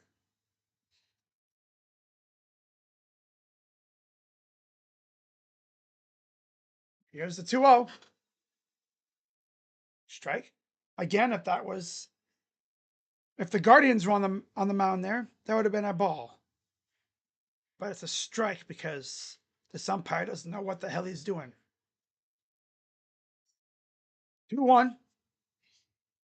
Pitch. Ball 3. I'm just going to keep calling balls strikes in that same spot. Sooner or later, our guys are going to start swinging at that stuff. 3-1 to Kafis. Is it off? Okay, fights it off. Full count. Please don't get rung up by the umpire. This umpire is unserious. Don't get rung up by him. I feel like I just have that bad feeling. Let's pitch. 4. Thank you. There's your 2-out base runner. Keeps the inning alive. One more batter at least. Here's Brian Rocchio, and here comes AJ Hinch. Rocchio is a switch hitter. Let's see who he goes to. It'll be Holton. Or is it Finnegan? I can't tell. Come on, turn around. I need to see who it is. I think it's... Is that Finnegan?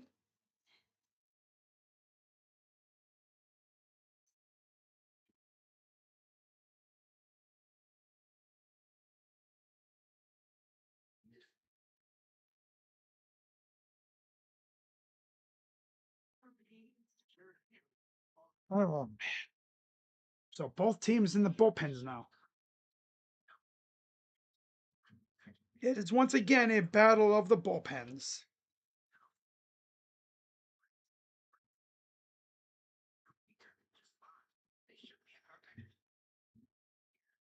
I just have this feeling that somebody on the Guardians is going to get a big hit.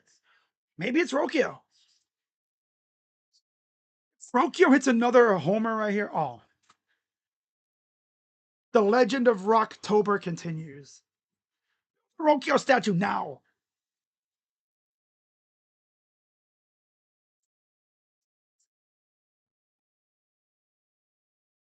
Oh, that's Cal Finnegan. Okay.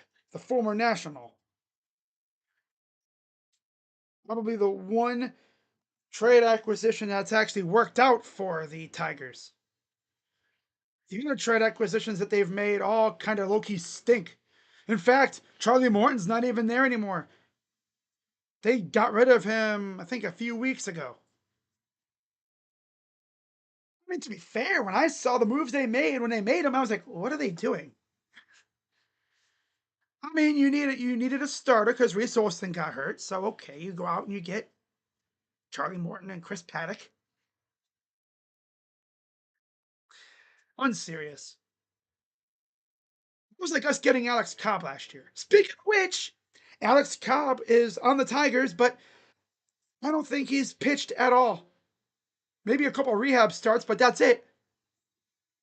He was a free agent acquisition for them, and dude is talk about guys being made of glass, right? This guy, freaking Alex Cobb, I mean, I don't know if it's like his thighs or whatever, his something in his quads. I don't know, but he's got glass bones. That's what it is. He's got glass bones. 3.47 ERA for Finnegan, 57 innings, 24% K rate, 8% walk rate. So slightly above average K rate and MLB average walk rate. Pitch. Ball. 1-1. For the order looming on deck. If Rocchio gets a big hit here, I'm talking a double. Ooh, that could do some damage. 1-1. Fence it off. If Rocchio hits another homer here, whoo, that'll send that place into a frenzy. Rally time. Give me a rally. Rocchio. Don't let Rocktober die. 1-2 pitch. Ball. I love a wild pitch or something here. Let Kafis run. Let him run. CJ run.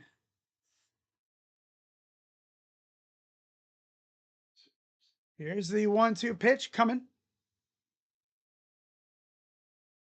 2-2 to Rocchio. All three. Uh-oh. Come on now.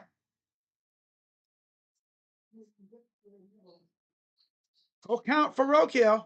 Watch him get rung up by this dumb umpire. Swear to God, if he gets rung up, I'm gonna like, are you serious? Off pitch. Okay, that's good. I'm glad he didn't just give up on that pitch. He actually tried to fight it off. That's good. Put it in the corner or gap it. You know, I'm talking like hit it along the right field line. Let Kafis run. Off pitch. Come on, Brian. Off pitch. Fouls it off again. 96 middle in. He wasn't looking for a pitch, though. He fought it off.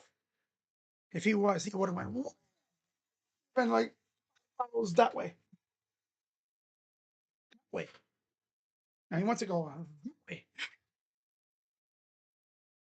Here's the payoff again. Grounder right at first base, and that'll retire the side. Yep. Always got to hit the grounder right at him. Top 6 coming up. If you're the Guardians, top of the order coming up for you guys, bottom 6. So time's running out here for both teams.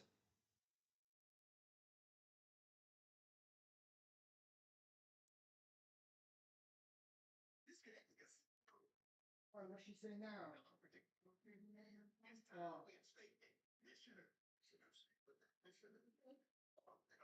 As far as if our season ends today, regardless, actually, I think I'll go live for a little bit.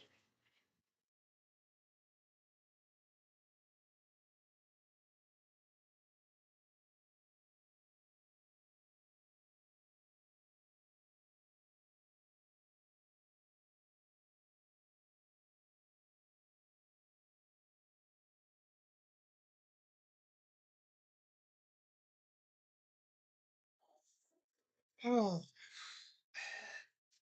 but yeah, what was I talking about? I forgot. Oh, well, but yeah, we need the top of the order. We need to have another 1, 2, 3 inning here. Get the ball in the bottom 6. Go out and do some damage. It'll be the top of the order, unless they pinch hit for Valera, which they very well could. Knowing Vogt, Vogt always tries to be the smartest in the room.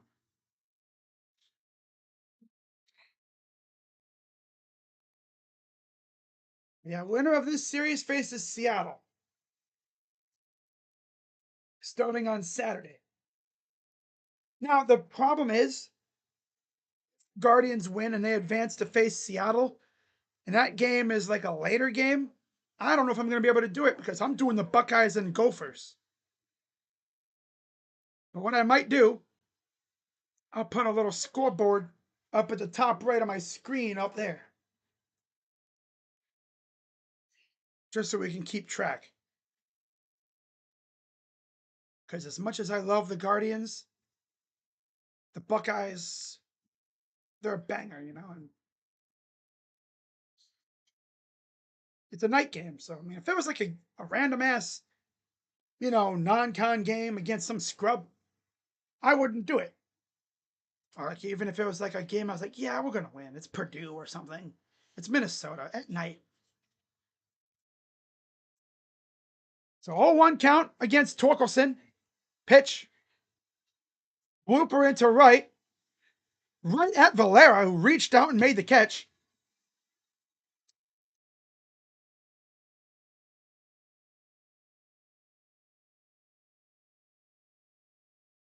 I will laugh so hard if Finnegan doesn't come out for this for the bottom of the 6th. Oh God, yeah, burn one of your best relievers for Brian Rokiel. That'd be hilarious. Classic Hinch. Ball. Cantillo. I figured Joey C would be one of the bulk guys. Sobrowski warming up. I figured Cantillo would be the bulk guy. Heron came in as like a little emergency relief because, Cecconi got himself into a bit of a pickle. And so, yeah, I knew Cantillo was probably going to be the bulk guy. Get a couple innings out of it. Just try not to suck or give up a lot of hits and runs. 2-0 to Riley Green. Strike. Cantillo's locked in. He's really good. As we've seen, he's had some phenomenal starts for the Guardians. So we didn't even think we would have to rely on him. And here's Riley Green, fly ball, playable. Call it. And then they collide. Haul the damn ball, bro. Come on. Hopefully they didn't hurt themselves. Are you two freaking played together in Columbus? Why are you freaking not? God, Chance, are you good, bro? You got hair in your ears? Dude, Chance just said, give me that. Just like, give me that. Got hair in your ears, bro? That could have been a disaster. Because, they collide.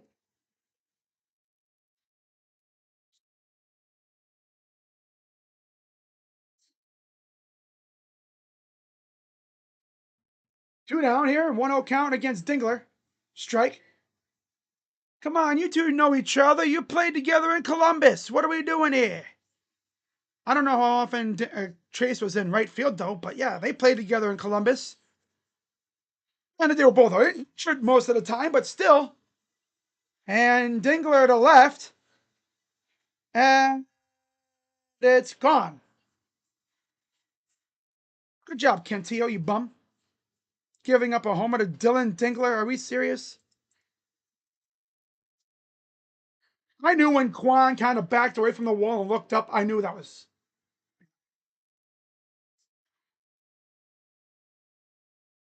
Of course. Freaking Dingler. 2-1 Tigers.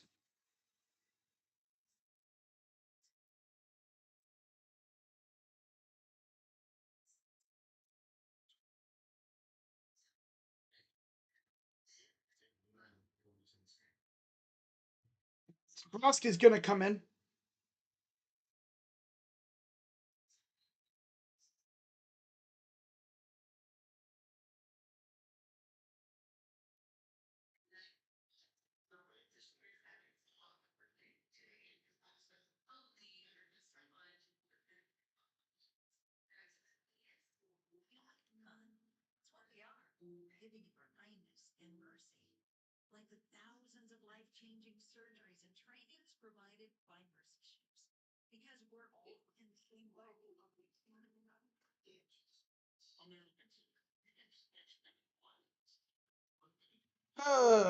Yeah.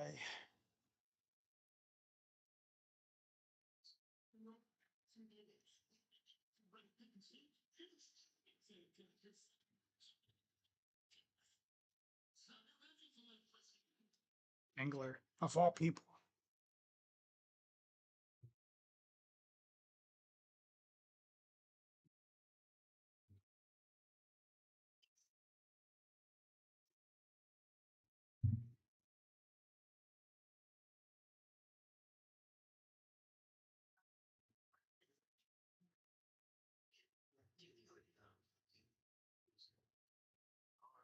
Wasn't even Gaddis. It was freaking Cantillo.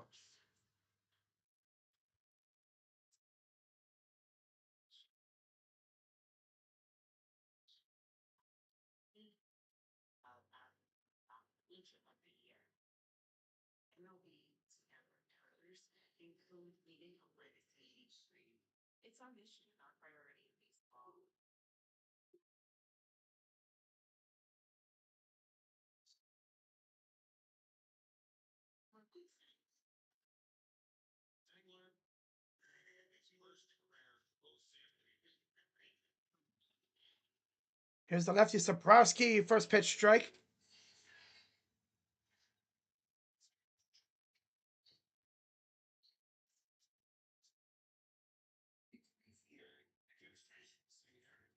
Here's the pitch to McKinstry, 0 for 1. Pitch. Fouls it off.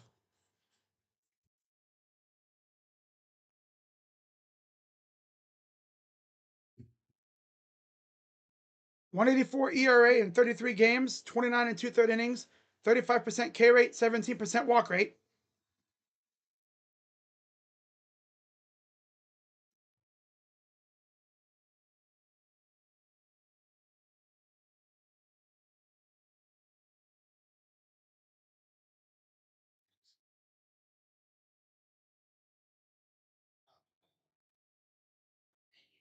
Looper, fielded, throws, got him. We go to the bottom of the 6th, and we got Juan Valera Ramirez due up. Gonna need another offensive explosion coming up here.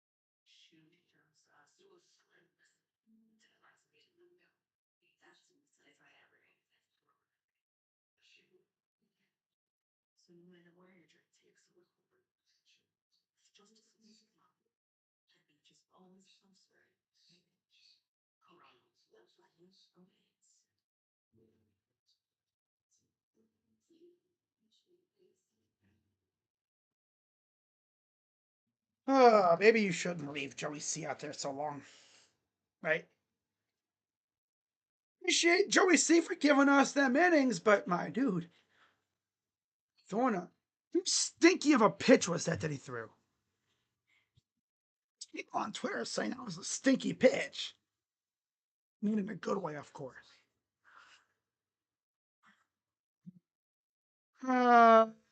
God, yeah, I knew that was probably gone or if anything off the wall when I saw Quan get back to the wall and then he like just kind of veered away and looked up. I was like, oh no.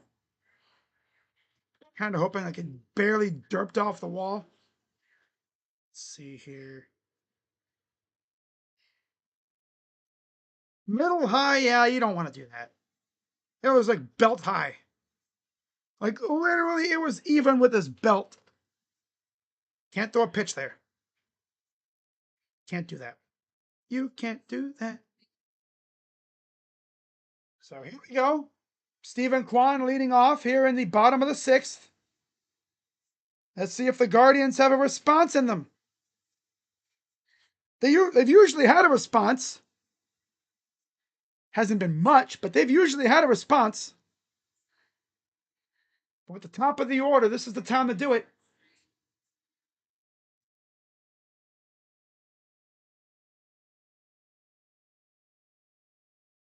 Pitch to Kwan.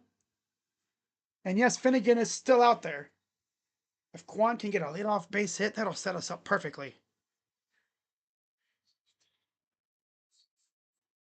Here's the 1-0 to Kwan.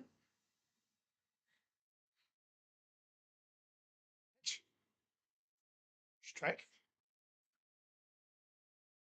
Surprisingly, Gaddis hasn't. I don't know if he'll pitch. He may not pitch today, especially if we're losing. 1-1. Ball 2. But yeah, it was Joey Cantillo. I'm not even gonna say Vogt got stung because he rode him too long. But yeah, you can't throw a pitch anywhere near like a zone like that, like he did. 2-1 to Kwan. Foul.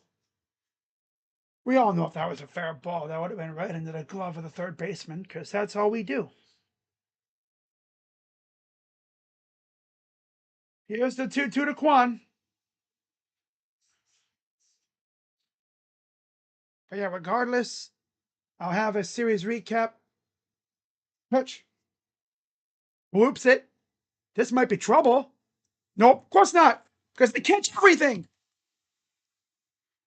God. Nothing drops. It just stays in there. It just hovers. I could just see the ball like hovering. It's like, yo, look at the ball. It's hovering. Yeah, because it's waiting for Bias to get there. Freaking Quan can never put anything on the damn ground. Everything's in the air.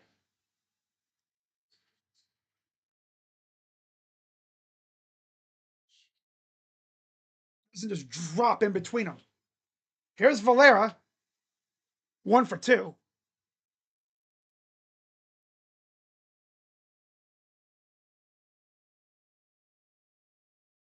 2 home runs in the regular season. Had a double and a run scored today. 0-1. Ball. Of course, J-Ram on deck. So if you're George, you want to get on base and give J-Ram a chance. Tyler Holton most likely will be coming in to face J-Ram. 1-1 to Valera. Ball.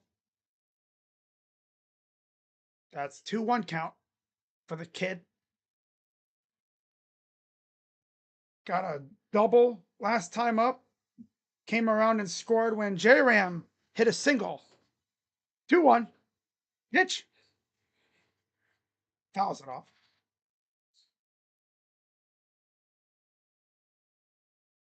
That means in the 7th, it would be the 4, 5, 6, 8, 7, 8, 9. 9th inning would be 1, 2, 3 as of right now. Oh boy. 2-2. Ball 3. It's big. Ooh wee. Yeah, it fell out of the zone. Barely. All right, payoff pitch.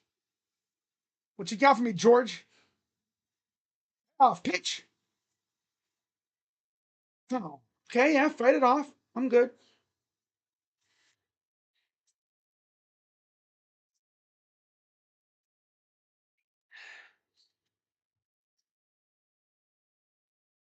Off pitch again to Valera.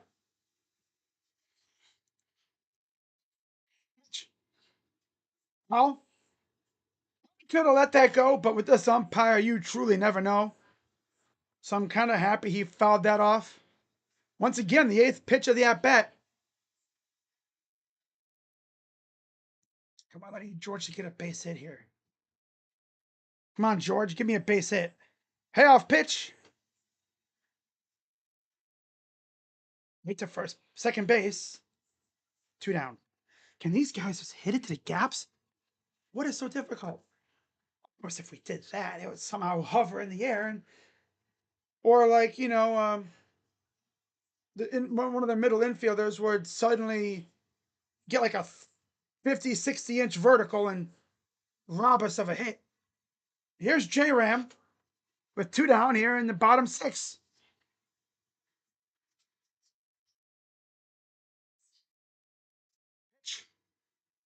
Ball.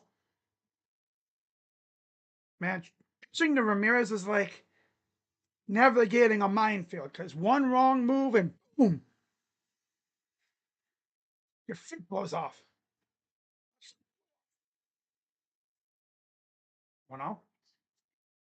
Ball 2. Gotta like tiptoe around him. Because again, you throw a wrong pitch, the ball is going over the fence. Tigers fans know that, and he's been awfully quiet, so you know a homer is due at some point. Hello. Strike. Now, the thing with J-Ram is when he gets into a good count, like a 3-1, he refuses to walk most of the time. Because he tries to be, I'm going to try and get myself into a position. Just take the walk. Trust Manzardo, which I don't know if he really can. Bounce it off. If I'm the Guardians this offseason, I'm trying to get build around this offense and build around J-Ram a little bit. Utilize your rookies, DeLauder and Valera, Bo and them, but give me a solid power bat or something good. 2-2 to Ramirez. 3. Honestly, I'm not even throwing anything near Ramirez. I'm walking him. You can't trust Kyle.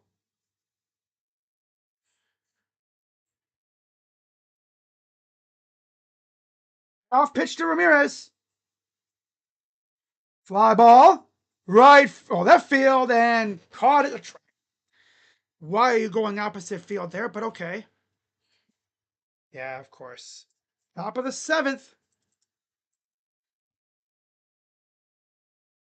J Ram never hits Apataco homers. He's a pull hitter. He's the pulliest of the pull hitters.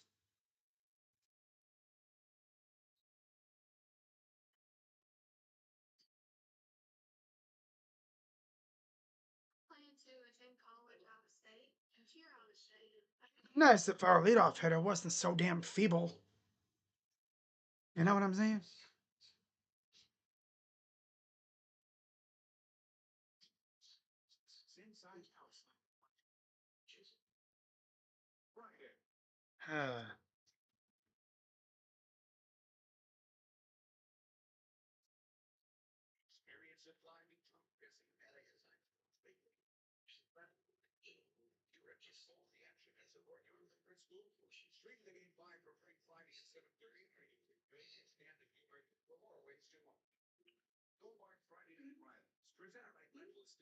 We got 3 new updated renderings for the Brook Park Stadium.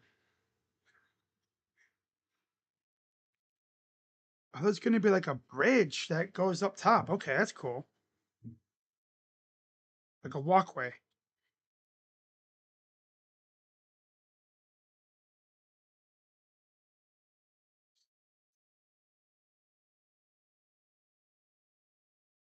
Oh, wow.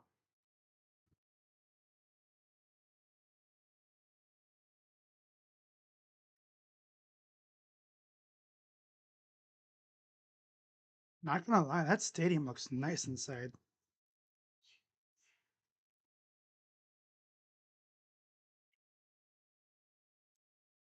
I will say it'll be weird seeing the Browns playing in an indoor stadium. Wow. Yeah, we did score a 5 in the 8th, of course.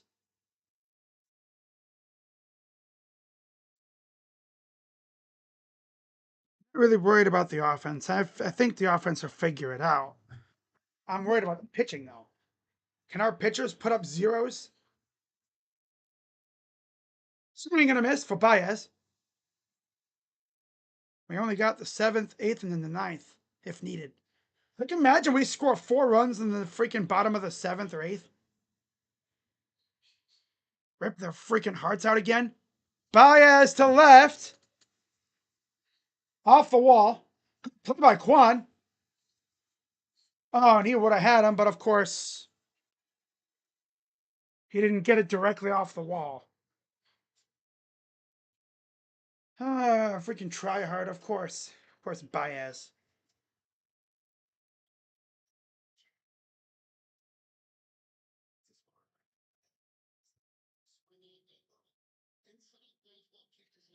That little scoreboard protection thing there.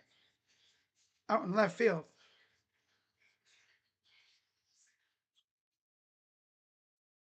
Here's Meadows. Ball about up to here. Meadows squaring up a bunt.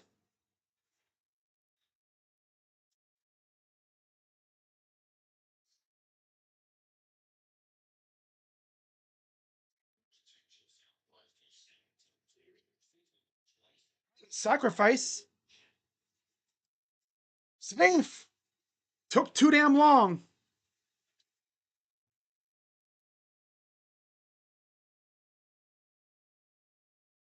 Yeah, we're freaking cooked at this point. These guys are derping around.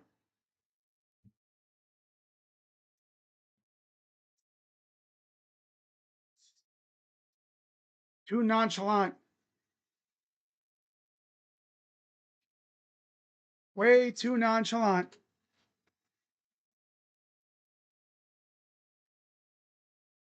He was like, nah. Gotta have a little bit more hustle in that throw. First and third, nobody out, and that's it for Sobrowski.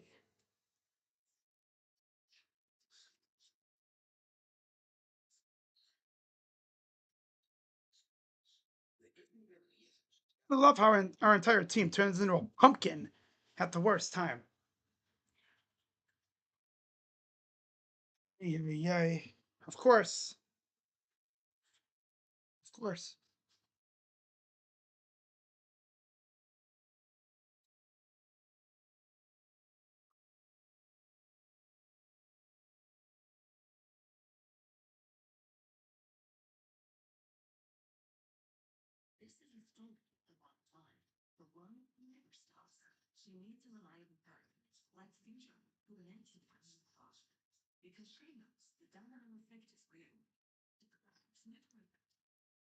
Wow. When you look back at this team overall, right?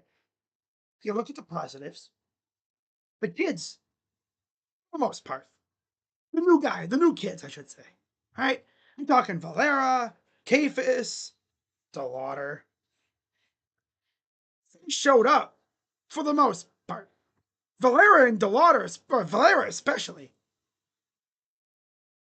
He's only been up for what, a month?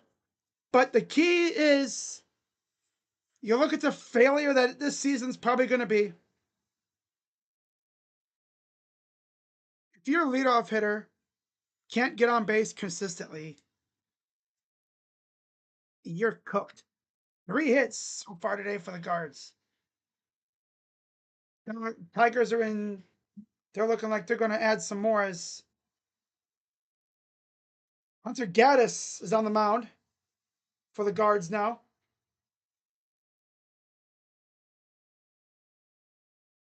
3.11 ERA, 66 and 2/3 innings, 27% K rate, 8% walk rate. Nobody out. Pitch. Swing and a miss. If you're the Tigers, you're like, man, we got to bury him here. Because if you can't score on us here, the Guardians could smack you back with 4 runs in the next inning. That's how they are. Here's the 0-1. Pause it back.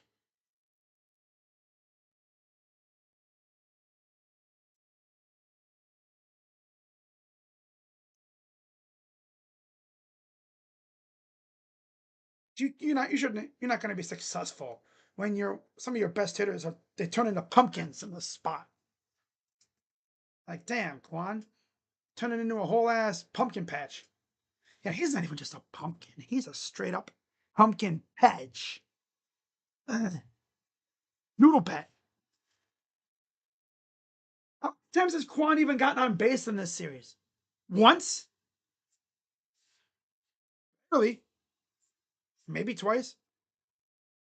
1-2? Ball. Yeah, I'll have a series recap. Obviously, I talked about the season. Honestly, I might just briefly talk about it in this stream. Yeah. I mean, we already know, right? Hopefully, we see a full season of DeLauder and Valera next year. That would be nice. That would be cool. 2-2. Grounder. Looks back to the snag by Gaddis. Runner didn't come home, though. Only problem is the runner went to second. If that was cleaner. Wish you would have caught it like what Heron did before. Who went snag and then boom. Yeah, because I don't think anybody was at second, so at least he got the out at first. Baez, but he wanted to get the runner at first, though. So they're going to intentionally walk Carpenter to load the bases. And once up, Perez will be up. And Tigers fans right now are thinking, man, we could bury the Guardians here. They could. Guardians offense can't score more than 3 runs, seemingly. I mean, yesterday was essentially an anomaly. This offense has been virtually dead pretty much since the Tiger series. Swing and miss, but if you let the Guardians off the hook here, yeah, you've seen what happens. They're bound to smack you back. You can't if you can't bury them here, they'll smack you back at some point. 0-1. Line to the right field, that'll score a couple. Valera throws it in, and 2 runs score. 4-1 Tigers.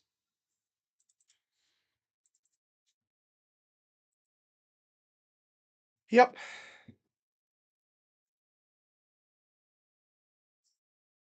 Yeah. Feeble. This is what feeble gets you. This is what feeble gets you.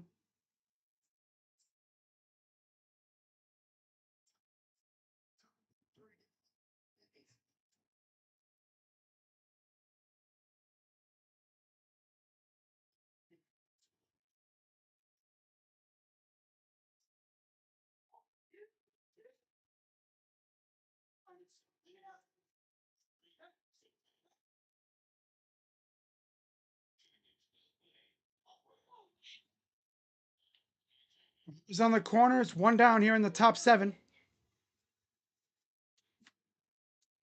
Guys.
Yeah. All right. Here's the 0-1 to Torkelson. Swing and a line to the left. That'll score another.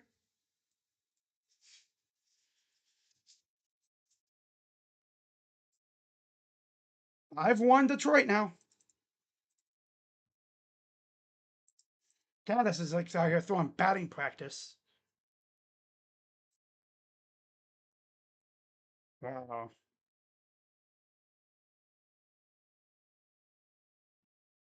Dynasty.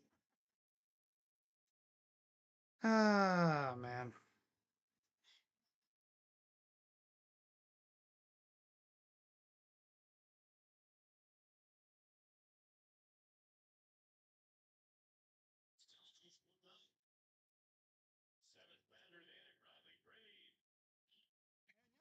Dude, gas. This dude's throwing batting practice, man. God. He's just throwing batting practice. Useless ass bum.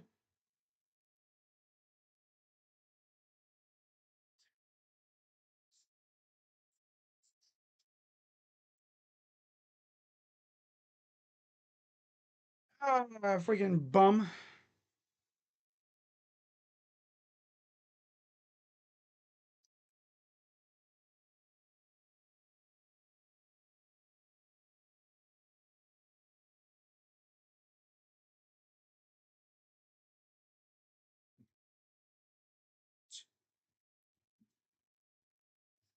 Freaking god ass. I'm gonna say this, right? I know he's certain somebody's watching this. Like, you guys like to the Tigers. All I'm gonna say is, dude, you guys didn't even win a game in your round. Fact of the matter is, our offense stinks, which everybody saw that.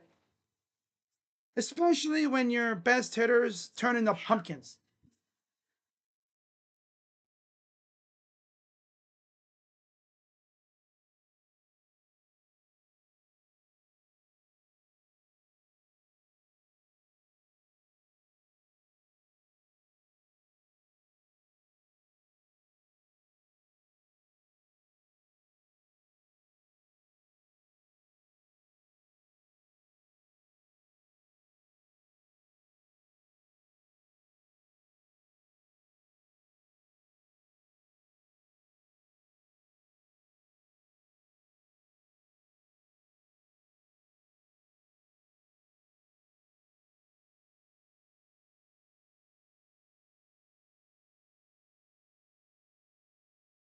Alrighty. Let me guess, it's Festa now. We come back 15, just lose to the team we own in the playoffs. Playoffs are a different animal. And like I said, I mean, you're not in good shape when your best hitters turn into pumpkins.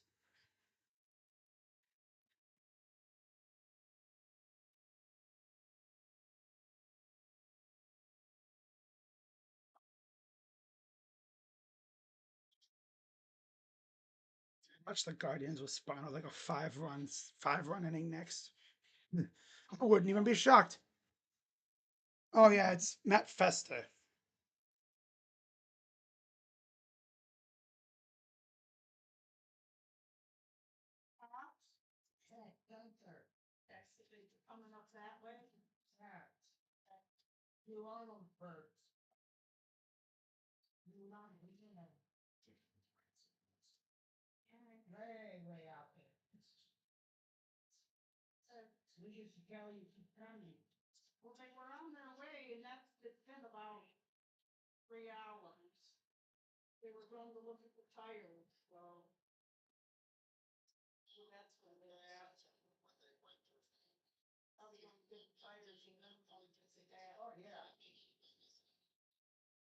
Won the Dingler from Festa.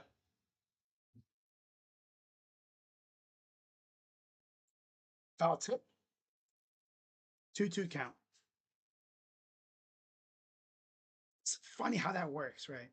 Guardians roar back, 15 and a half games in the division, win the division, and then proceed to poop down their leg in the biggest game of the year.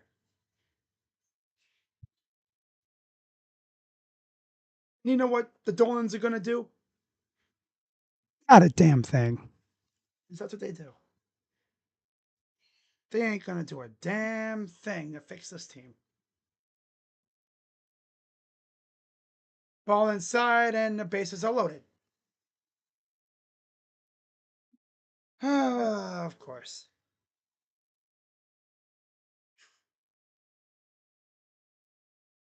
But wants to look at it. Good job, get ass. Just out here throwing batting practice.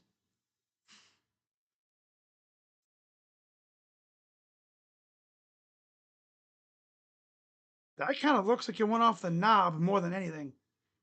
On the bright side, I'll be able to do the Buckeyes without having to worry about the Guardians.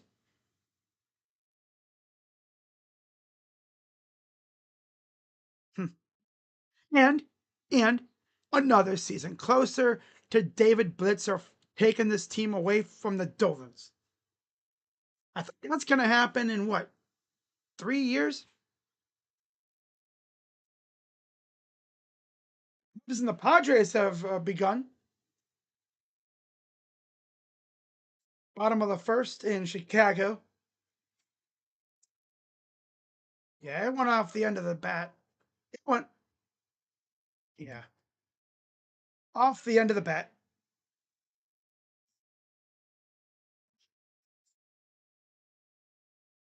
Like someone on Twitter just said in the group chat, it's like, I don't care about these losers till there is a top 15 at least offense on the field.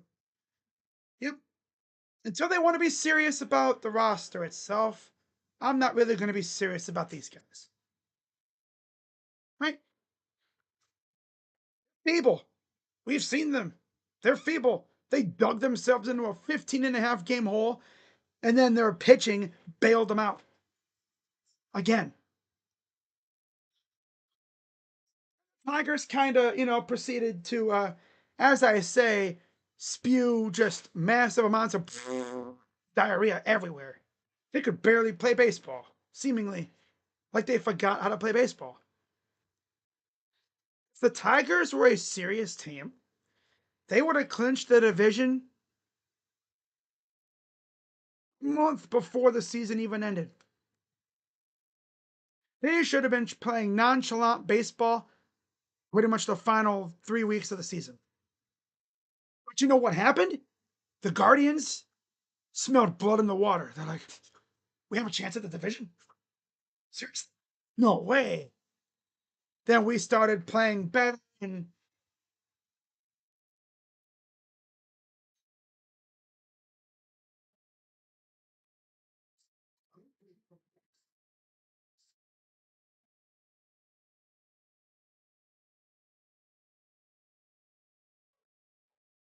here's the 1-1. McKinstry bases loaded, a homer and 23 RBIs in his career. Or maybe, yeah, I think it's this career in the season. 1-2.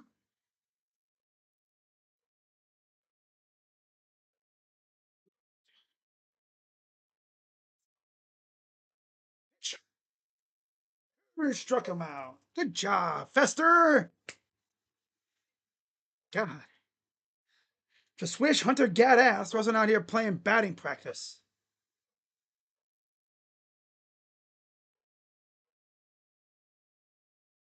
Wait, what happened to the Commanders? Oh, Debo, not practiced. Ooh. 2 down here in the top 7.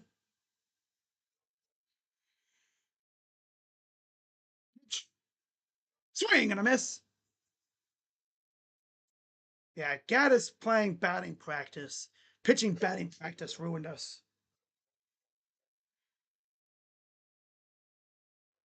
Here's the 0-1. Pitch. Fouls it off. You're not even making excuses. You're not going to win games when your best hitters are. We are back.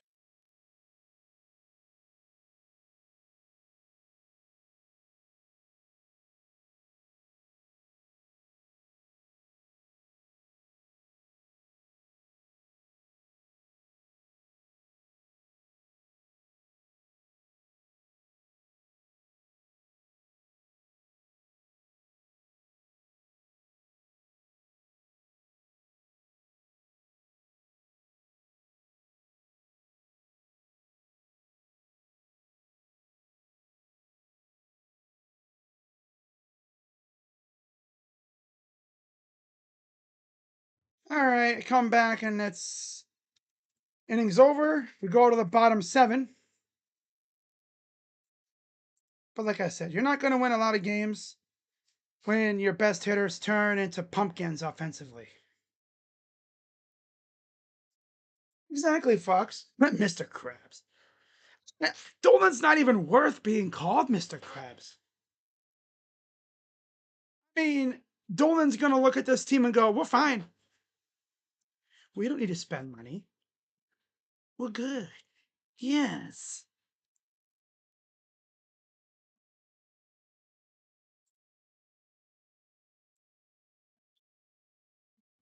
Yeah. Yes. Not expecting like Kyle Schwarber or anything, but I would just like a couple good veteran bats to take the pressure off the kids. Let them get used to the game the proper way. Especially because Stephen Vogt loves the platoon. I expect Valera to be back. I hope. And then you have a full season of DeLauder. Hopefully, again, if he can stay healthy. Who else? Manzardo gets better. Um, who else is there? Kafis. Yeah, maybe see more Kafis. A full season would be great. And maybe some Bazzana too. Now that would be fun. I mean, if you're not going to sign anybody, you better utilize your farm system. That's all I'm going to say. If the Guardians are going to make any moves, it's going to be via trade. Yeah. Mm-hmm. That's how they do it. They're going to trade some dudes. Not sure who, but I know they're probably going to trade some dudes.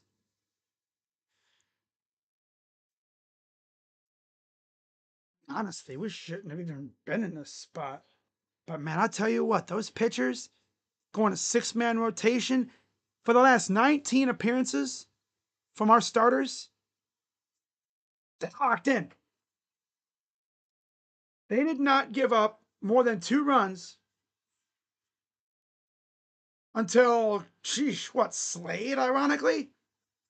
One of I think it was his last outing in the regular season. Ironically enough. Was it Slade or was it Logan? It was one of those bottom rotation guys. Maybe we see John Means next year too. Up high, ball 1.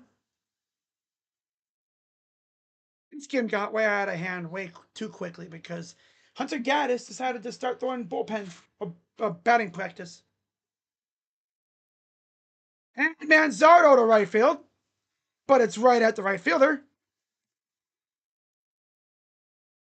Talk about noodle bat pumpkin feeble. Kyle Manzardo. He's another one I'm kind of peeved at. The only guys that really showed up in this series, George Valera, obviously Rocchio, which is insane to think about how feeble he's been in the past. DeLauder, 1 for 2, got a base hit in his first at bat. Not much since. Man, butthole. He been playing like butthole, that's for sure. He needs to be way better. Throws it off. You're not going to win games scoring 1 run in 2 of your 3 playoff games. You're not going to win playoff games doing that.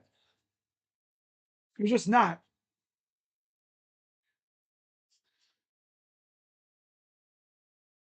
You too. Swing and a miss. 2 down.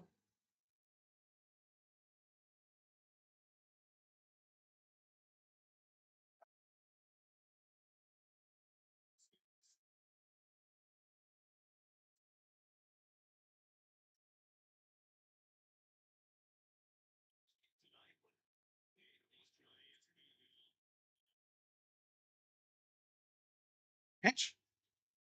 And then there's Arias, the middle for. Oh, now he wants to get a base hit.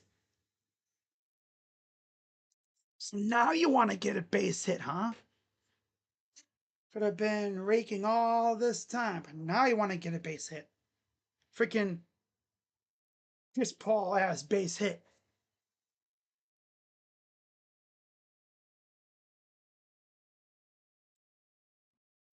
That's how pumped I would have been if it was still a 2-1 game.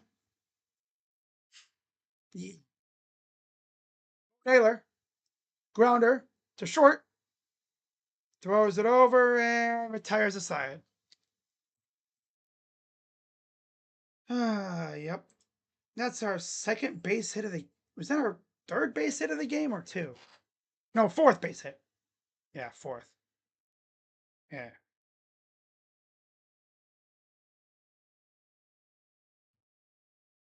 All right, guys, we're back.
Alrighty.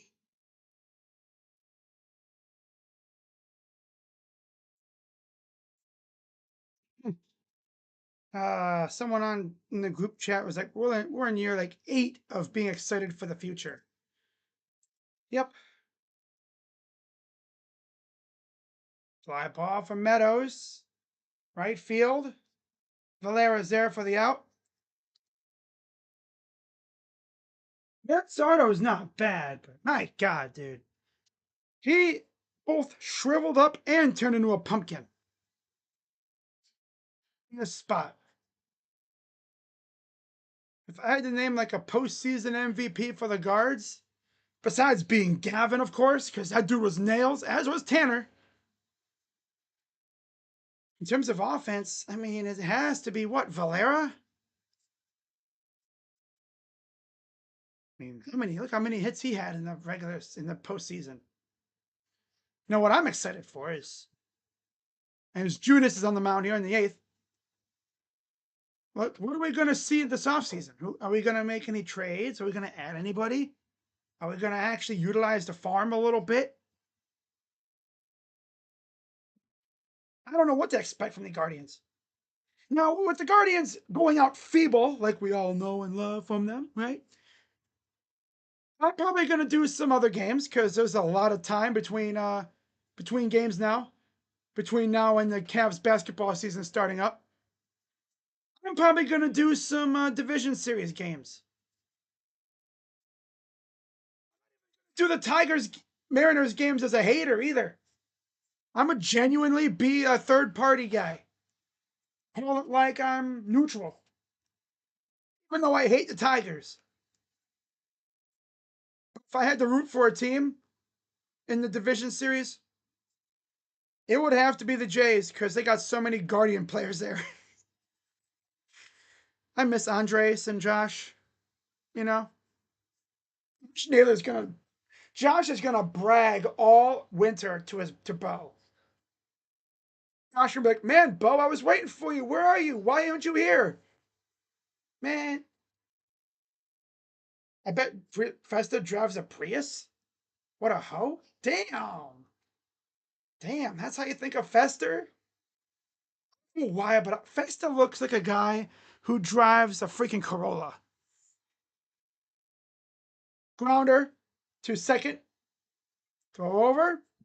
And a quick 1-2-3 inning. Mate. Kafis Rokio Kwandu up. I've seen some big innings, but I don't know if this team's going to score 5 runs to tie. They did it in the 8th last night, but that was all because of Bo Naylor's 3-run moonshot. 4 of those 5 runs came off homers. Worst pitcher in the MLB. He's not the worst I've seen. He's like Brian Shaw. Yeah. Stephen Vogt turned Festa into his version of Brian Shaw. If you remember how Tito worked with Brian Shaw, that's what he's doing here. If your starter can't go at least 5 or 6, comes Festa. It was a guarantee almost every single time.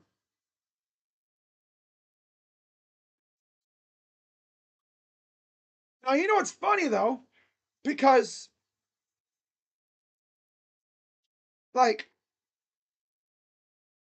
I was watching this other person, right? You know who. Not going to mention his name. The difference between me right now and him, he was crashing the hell out all night later in that stream. Me, I barely picked us to win this series. I know I said 2-0, but that was just based off the fact that I thought if we beat Scooble, we're sweeping them. That's the way I thought. You beat Scooble, you're sweeping them.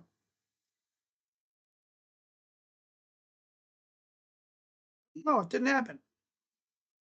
Didn't happen. I mean, I didn't have us beating Seattle. This offense was going to beat Seattle with their pitchers? No.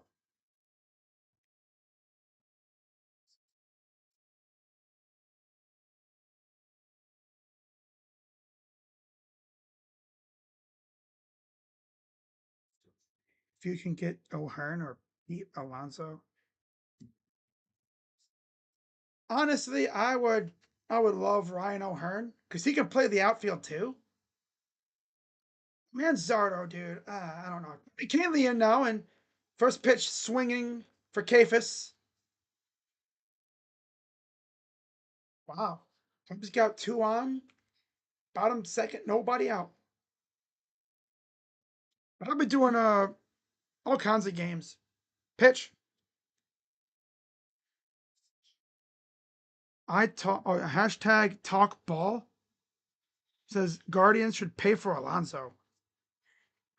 We're not paying Pete Alonso. If we went to the World Series, then maybe like a 2 or 3 year deal. No, that's not going to happen. We're going to do the usual minor league deals. And there's a grounder, throws over, got him. And it's almost like the Guardians are afraid to sign guys these days, sign bats, because they've blown up in their face the last couple of years that they've done it. Mike Zunino, remember that? But he was coming off a major injury. There was a thoracic outlet in the wrist. The dude could barely do anything before we got rid of him. I'm gonna say what they're gonna do.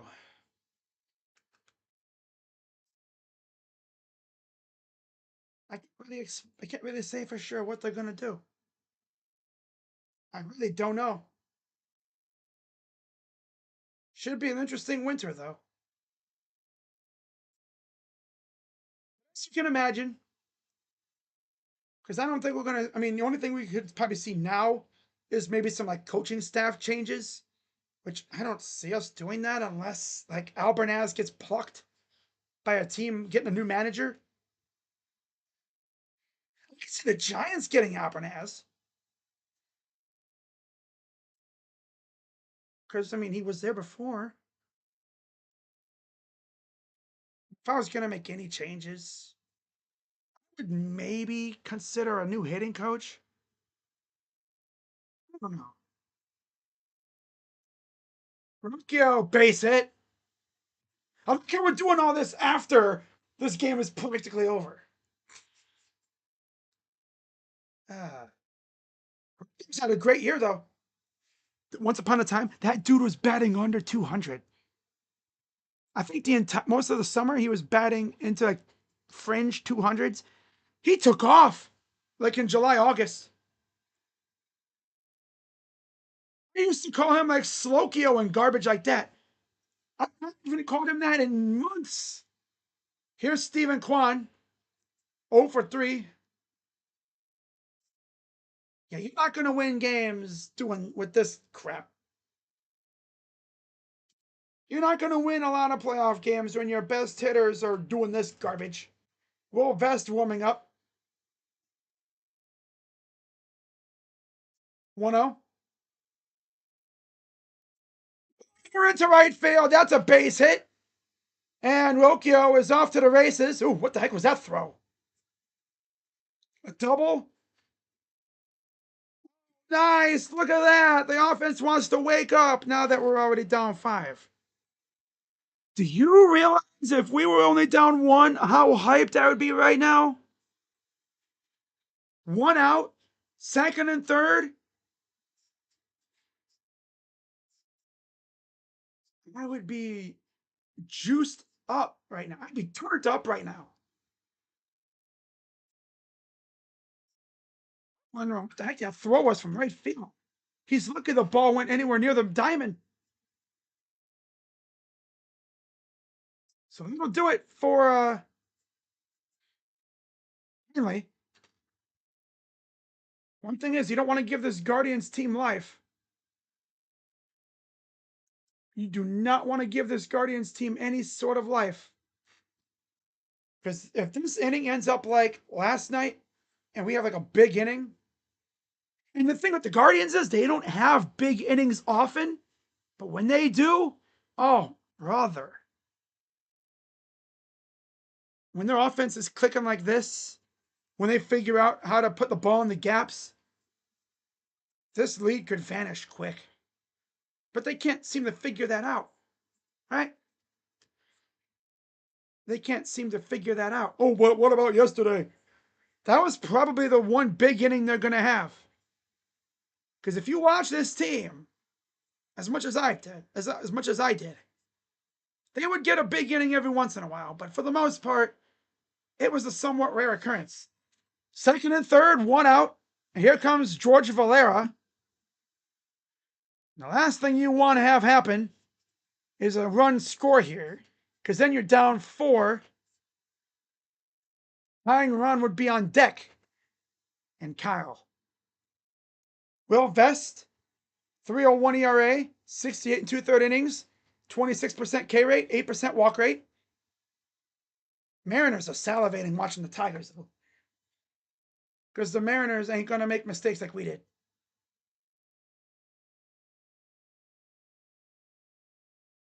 We're doing some Mariners-Tigers playoff games, that's for sure. Probably not game 1 or 2, because that's football. Football! Game 3, maybe. Game 4, potentially. And then I'll be mixing in some Yankees or Red Sox and Blue Jays as well. Maybe some Dodgers and Phillies. And maybe even a Brewers-Cubs game or 2. Or Brewers and Padres. Cubs are up 1-0, by the way. So here's Valera against Kane, against Vest. Valera 1 for 3. Pitch. Ball. Guardians coming all the way back from 15.5. And all right. And then crapping down their pants because the offense can't score. 1-0. Strike. Just to lose to the team they overtook for the division in the first round is why sports are stupid.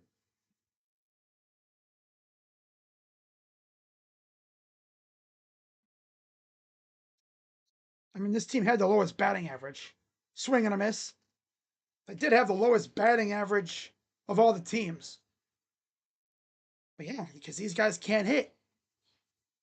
If they had a big inning, it was because they run into a couple of good pitches. 1-2 to Valera. Like old times, they're going to squander this. Pitch. Didn't go. The one thing you don't want to do is load the bases for J-Ram. Cuts it down to a 1-run lead. Manzardo comes up. Whoosh. Thing is absolutely busted. This game is tied. 2-2. Strike 3 called. Good job staring at strike 3, bum. Hey, George, how about you fight it off? No, he's ready for his plane ride back home. He's ready for his Cancun trip. We could have said her if it was game 1. The lights are too bright. The lights are too bright for a lot of these guys. That's what happens when you have a young roster. J-Ram, first pitch is inside. That's why I really appreciated those middle 2010 teams. The 2016, 17, 18, and 19 teams. Those teams were laden with veterans. That's why they were so damn good. They didn't have a bunch of kids.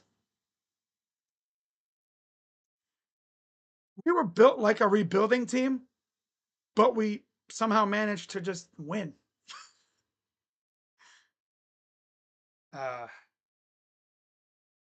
Here's the 2-0. Ball 3. Yeah, they're not going to do it, J-Ram. It'd be stupid to throw anything near J-Ram. Because there's nobody else that you're scared of in this lineup. You can't. It's like, oh yeah, I can walk him. Strike. You feel comfortable walking in because Kyle Manzardo's been stinky all freaking playoffs. Like it would be so Guardians for JM to get on, and then Manzardo first pitch grounder. 3-1. Grounder right to first base. And it's gonna go to the dugout. Safe at second. 2 runs have scored.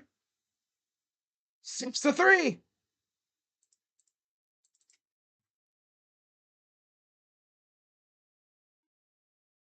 Now imagine if we didn't have that implosive inning from Gaddis.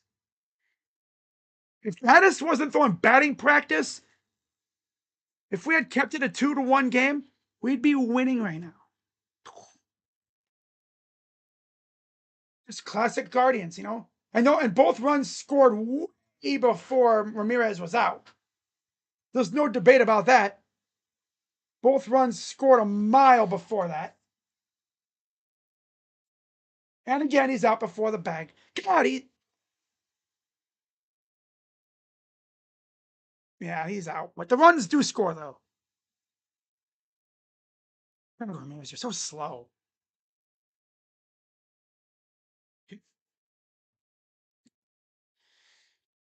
Ownership is the Mr. Krabs of the MLB.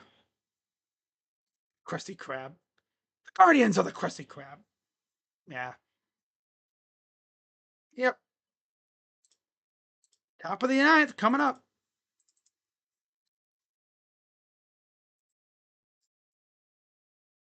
This Paul hits a huge 3. Now Tigers fans are like, okay, well that's where the 5 runs really save your ass because, again, like I said, literally before that freaking crap happened, you let this team off the hook. Look what freaking happened. If it had been 2-1, we'd be up by 1, looking with probably Cade Smith or somebody going in to save.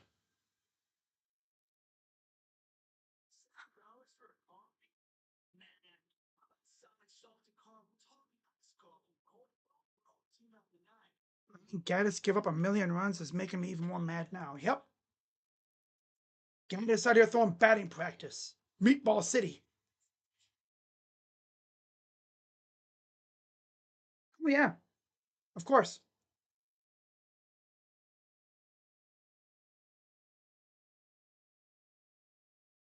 I'm not sure how the Tigers are going to do against the Mariners, though.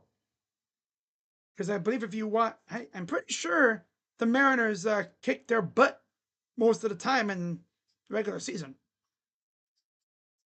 The pitching staff for the Mariners is disgusting.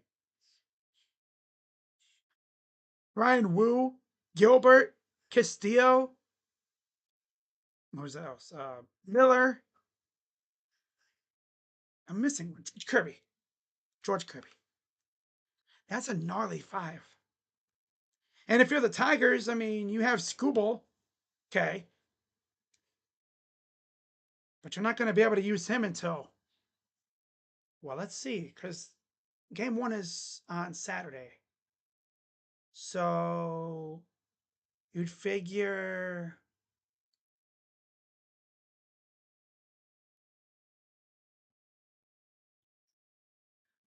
game 2, maybe,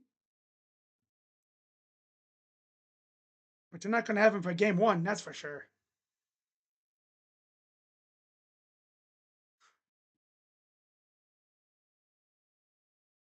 Yeah, Will Vest is rattled low key, but you got to get through this inning.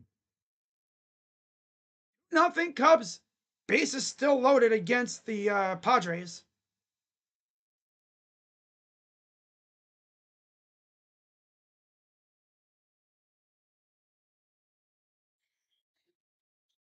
There's Corey Kluber in the background. He's on the staff as like an assistant, just kind of helping the pitchers out, kind of lurking in the background. was also a key part in the resurgence. Oh yeah, Cade Smith is pitching, by the way. Swing and a miss, struck him out.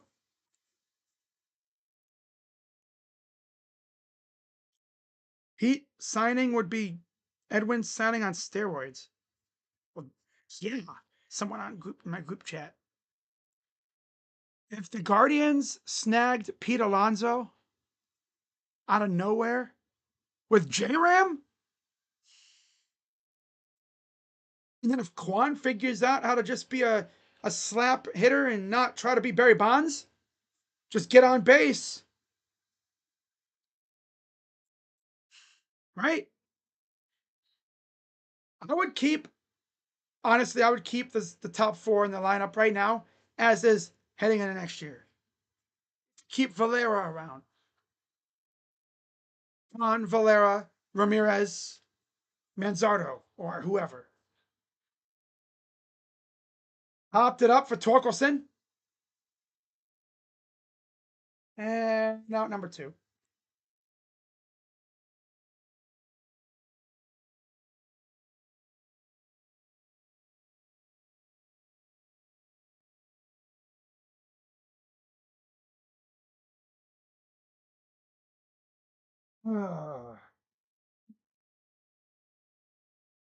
Pitch. Blooper to third. Throws him in a 1-2-3 inning, and the Guardians are moving on to the ALDS. Oh, wait. You tweet that out. And the Guardians are moving on to the ALDS. Oh, wait. Hunter Gaddis happened. Darn it. That's what it should be like.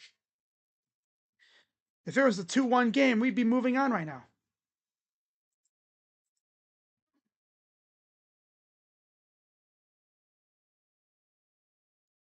You don't give up those 4 runs, you're up by 1 and you win.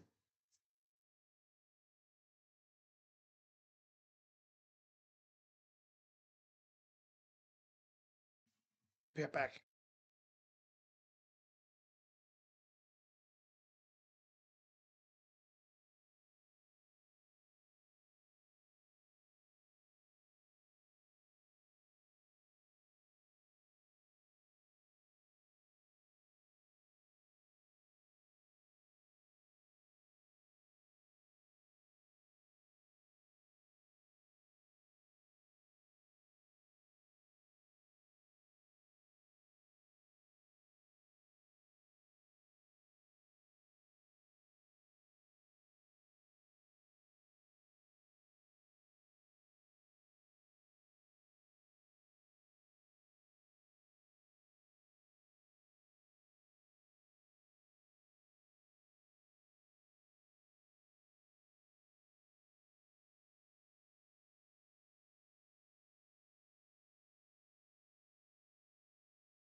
Okay, well, here we go. Final inning of the season, possibly. Ball 1.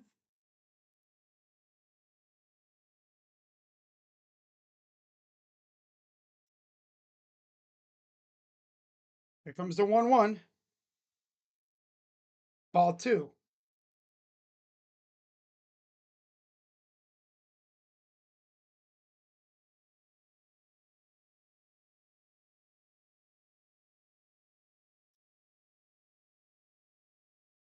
Toss it off.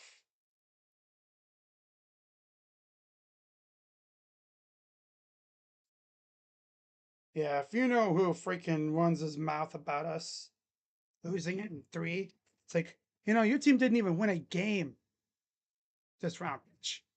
Chopper, Baez, please, barely got the bag. Baez almost threw him off the bag. Freaking Baez. He is tryharding to the max tonight, man. Gee whiz. Dodgers are winning the World Series. I don't know about that. I can't trust their bullpen.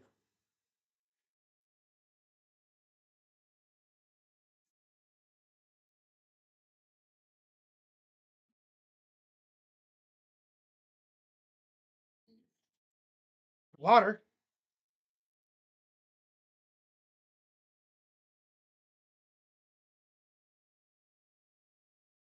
That's ghost eyes. Oh.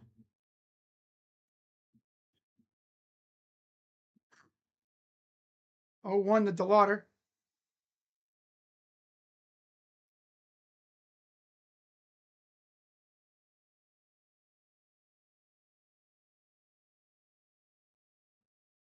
One coming to DeLauder now.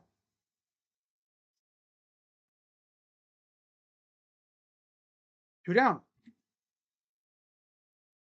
2-0 Cubs, top of the 3rd. Yeah, pretty much. Team turned into a offense, practically turned into a pumpkin aside from the 8th inning yesterday. This was the worst offense, I think, of all the teams in the playoffs.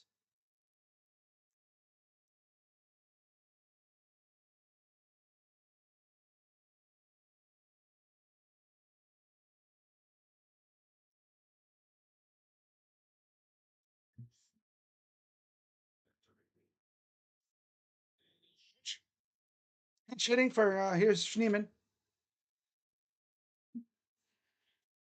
Man, butthole and a rookie. Well, yeah, Manzardo was trash in the playoffs.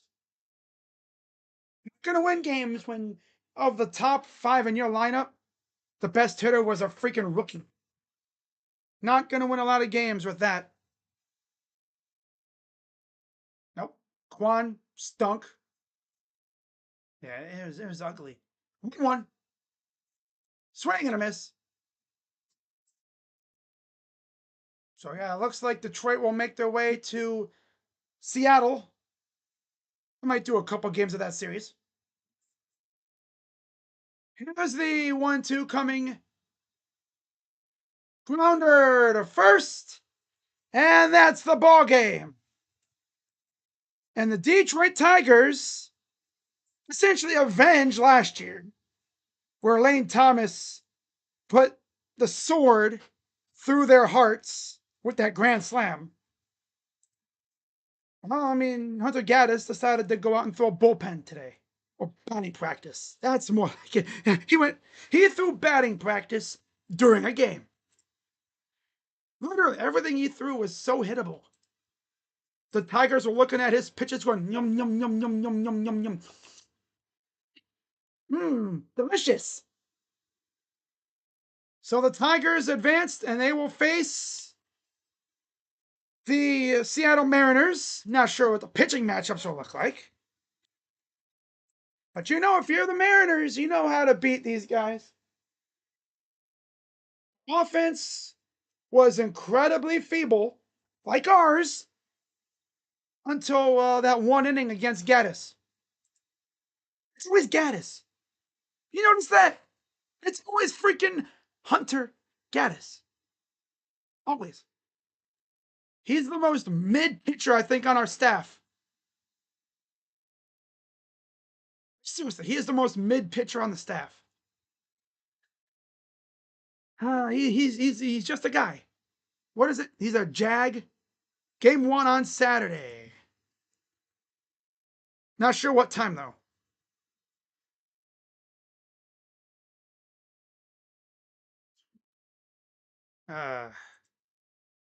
So we'll see what the Dolans and them do. It'll be nothing. As far as off-season content, I mean, don't expect much, right? Don't expect me to do a whole lot of stuff for them because I'm not going to pump out videos like I would for the Browns and for the Cavs because they actually spend money, which is ironic. So let's go through real quick. Tigers, 6 runs, 10 hits, and an error. Guardians, 3 runs on 6 hits, no errors, surprisingly. Finnegan, 1-0. Cantillo takes the loss. He is 0-1 with a 3.38 ERA. From the starters, Jack Flaherty was actually pretty good. 4 and 2/3 innings, 3 hits, 1 run, 2 walks, 4 Ks. Cecconi, 2 and a third innings, 2 hits, 1 run, 1 walk, 3 Ks. The Guardians essentially went with a bullpen game. So yeah, I mean, another classic season for the Guards. Feeble offense, bailed out by pitching. Where have we heard that before? And yeah, when they needed them the most, the bats vanished. Except for yesterday's 8th inning. That was like a little blip on the radar. You're not going to win a lot of playoff series when your best hitters are trash.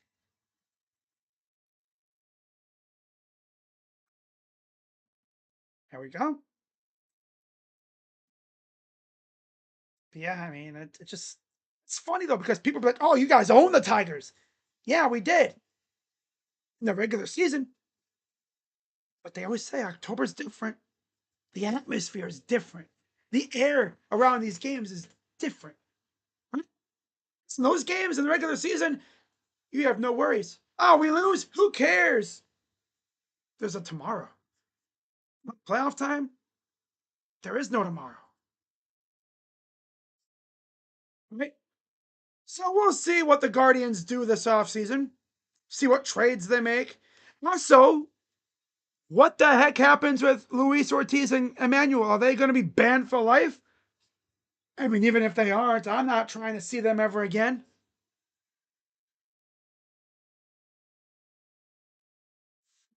I mean, I hate swearing, but F Emmanuel Clase, especially. What about Luis? I'm not gonna go after Luis because we actually had starters to fill that role, and they did pretty well. That one didn't hurt as bad. Luis was mid at best. Losing your elite closer during a playoff push in July, right before he was gonna get traded. He was gonna get traded. We were gonna get a haul for him, most likely. No, he had to dabble in the gambling. Oh well, so you can kind of tell I'm not. I don't really care. I didn't think the Guardians were going to go far. I thought they would be able to take care of the Tigers, but they needed the offense to wake up, and they did it for 1 inning. Other than that, they scored 4 runs the other 2 games combined. Going to win a lot of games with that, especially when your best hitters all turn into collective pumpkins. So I'm gonna wrap this up, and at least now I got nothing to get in the way of the Buckeyes and the Browns. Yay! So we'll see how the Buckeyes do on Saturday, and I'll see you guys later. It was a fun season. Not much else to say. And I'm choking up. Like Gaddis. It is what it is. It is what it is. So with that being said, I'll see you guys later. Go Guardians. I'm Crazy Dog. On to the off season. Hey, and you know what? Also, at least the people renovating the stadium will have a lot more time to finish up that last little chunk in the corner to officially outfit the entire stadium with blue seats. We're not going to have an awkward section of green seats anymore. I'm not expecting any big moves from the Guardians. Which is why they're probably going to go out and sign Ryan O'Hearn or, sign Cedric Mullins or something. Which I wouldn't be mad with. But that's going to wrap it up. I'll see you guys later. Go Guardians. I'm out. Bye-bye. Yeah. No. Bye-bye. But yeah, guys, you're probably thinking, wow, no crash out? Why would I crash out over this god-awful team? You think you want me to crash out for these bums? Nah, I'm saving my energy. My voice is hanging on by a thread. I'm not gonna crash out. You kidding me? I know a certain somebody would, because, it's what he does. Honestly, guys, I think, I don't know if you guys can agree with me on this. I think the YouTube community has their own version of Frank the Tank. Ladies and gentlemen, Dashy Sports. Yeah. He is YouTube's, like this community's version of Frank the Tank. Like, oh, it's an act. No, it's not an act. No. No. It's not an act. So all it does is scream and yell. But yeah, guys, see you later. I'm out. Bye-bye. Yeah. I can't wait for the day Dolan sells, is officially gone. But not like, but like I'm talking, like sells the team, like gives the team the blitzer officially. Bye.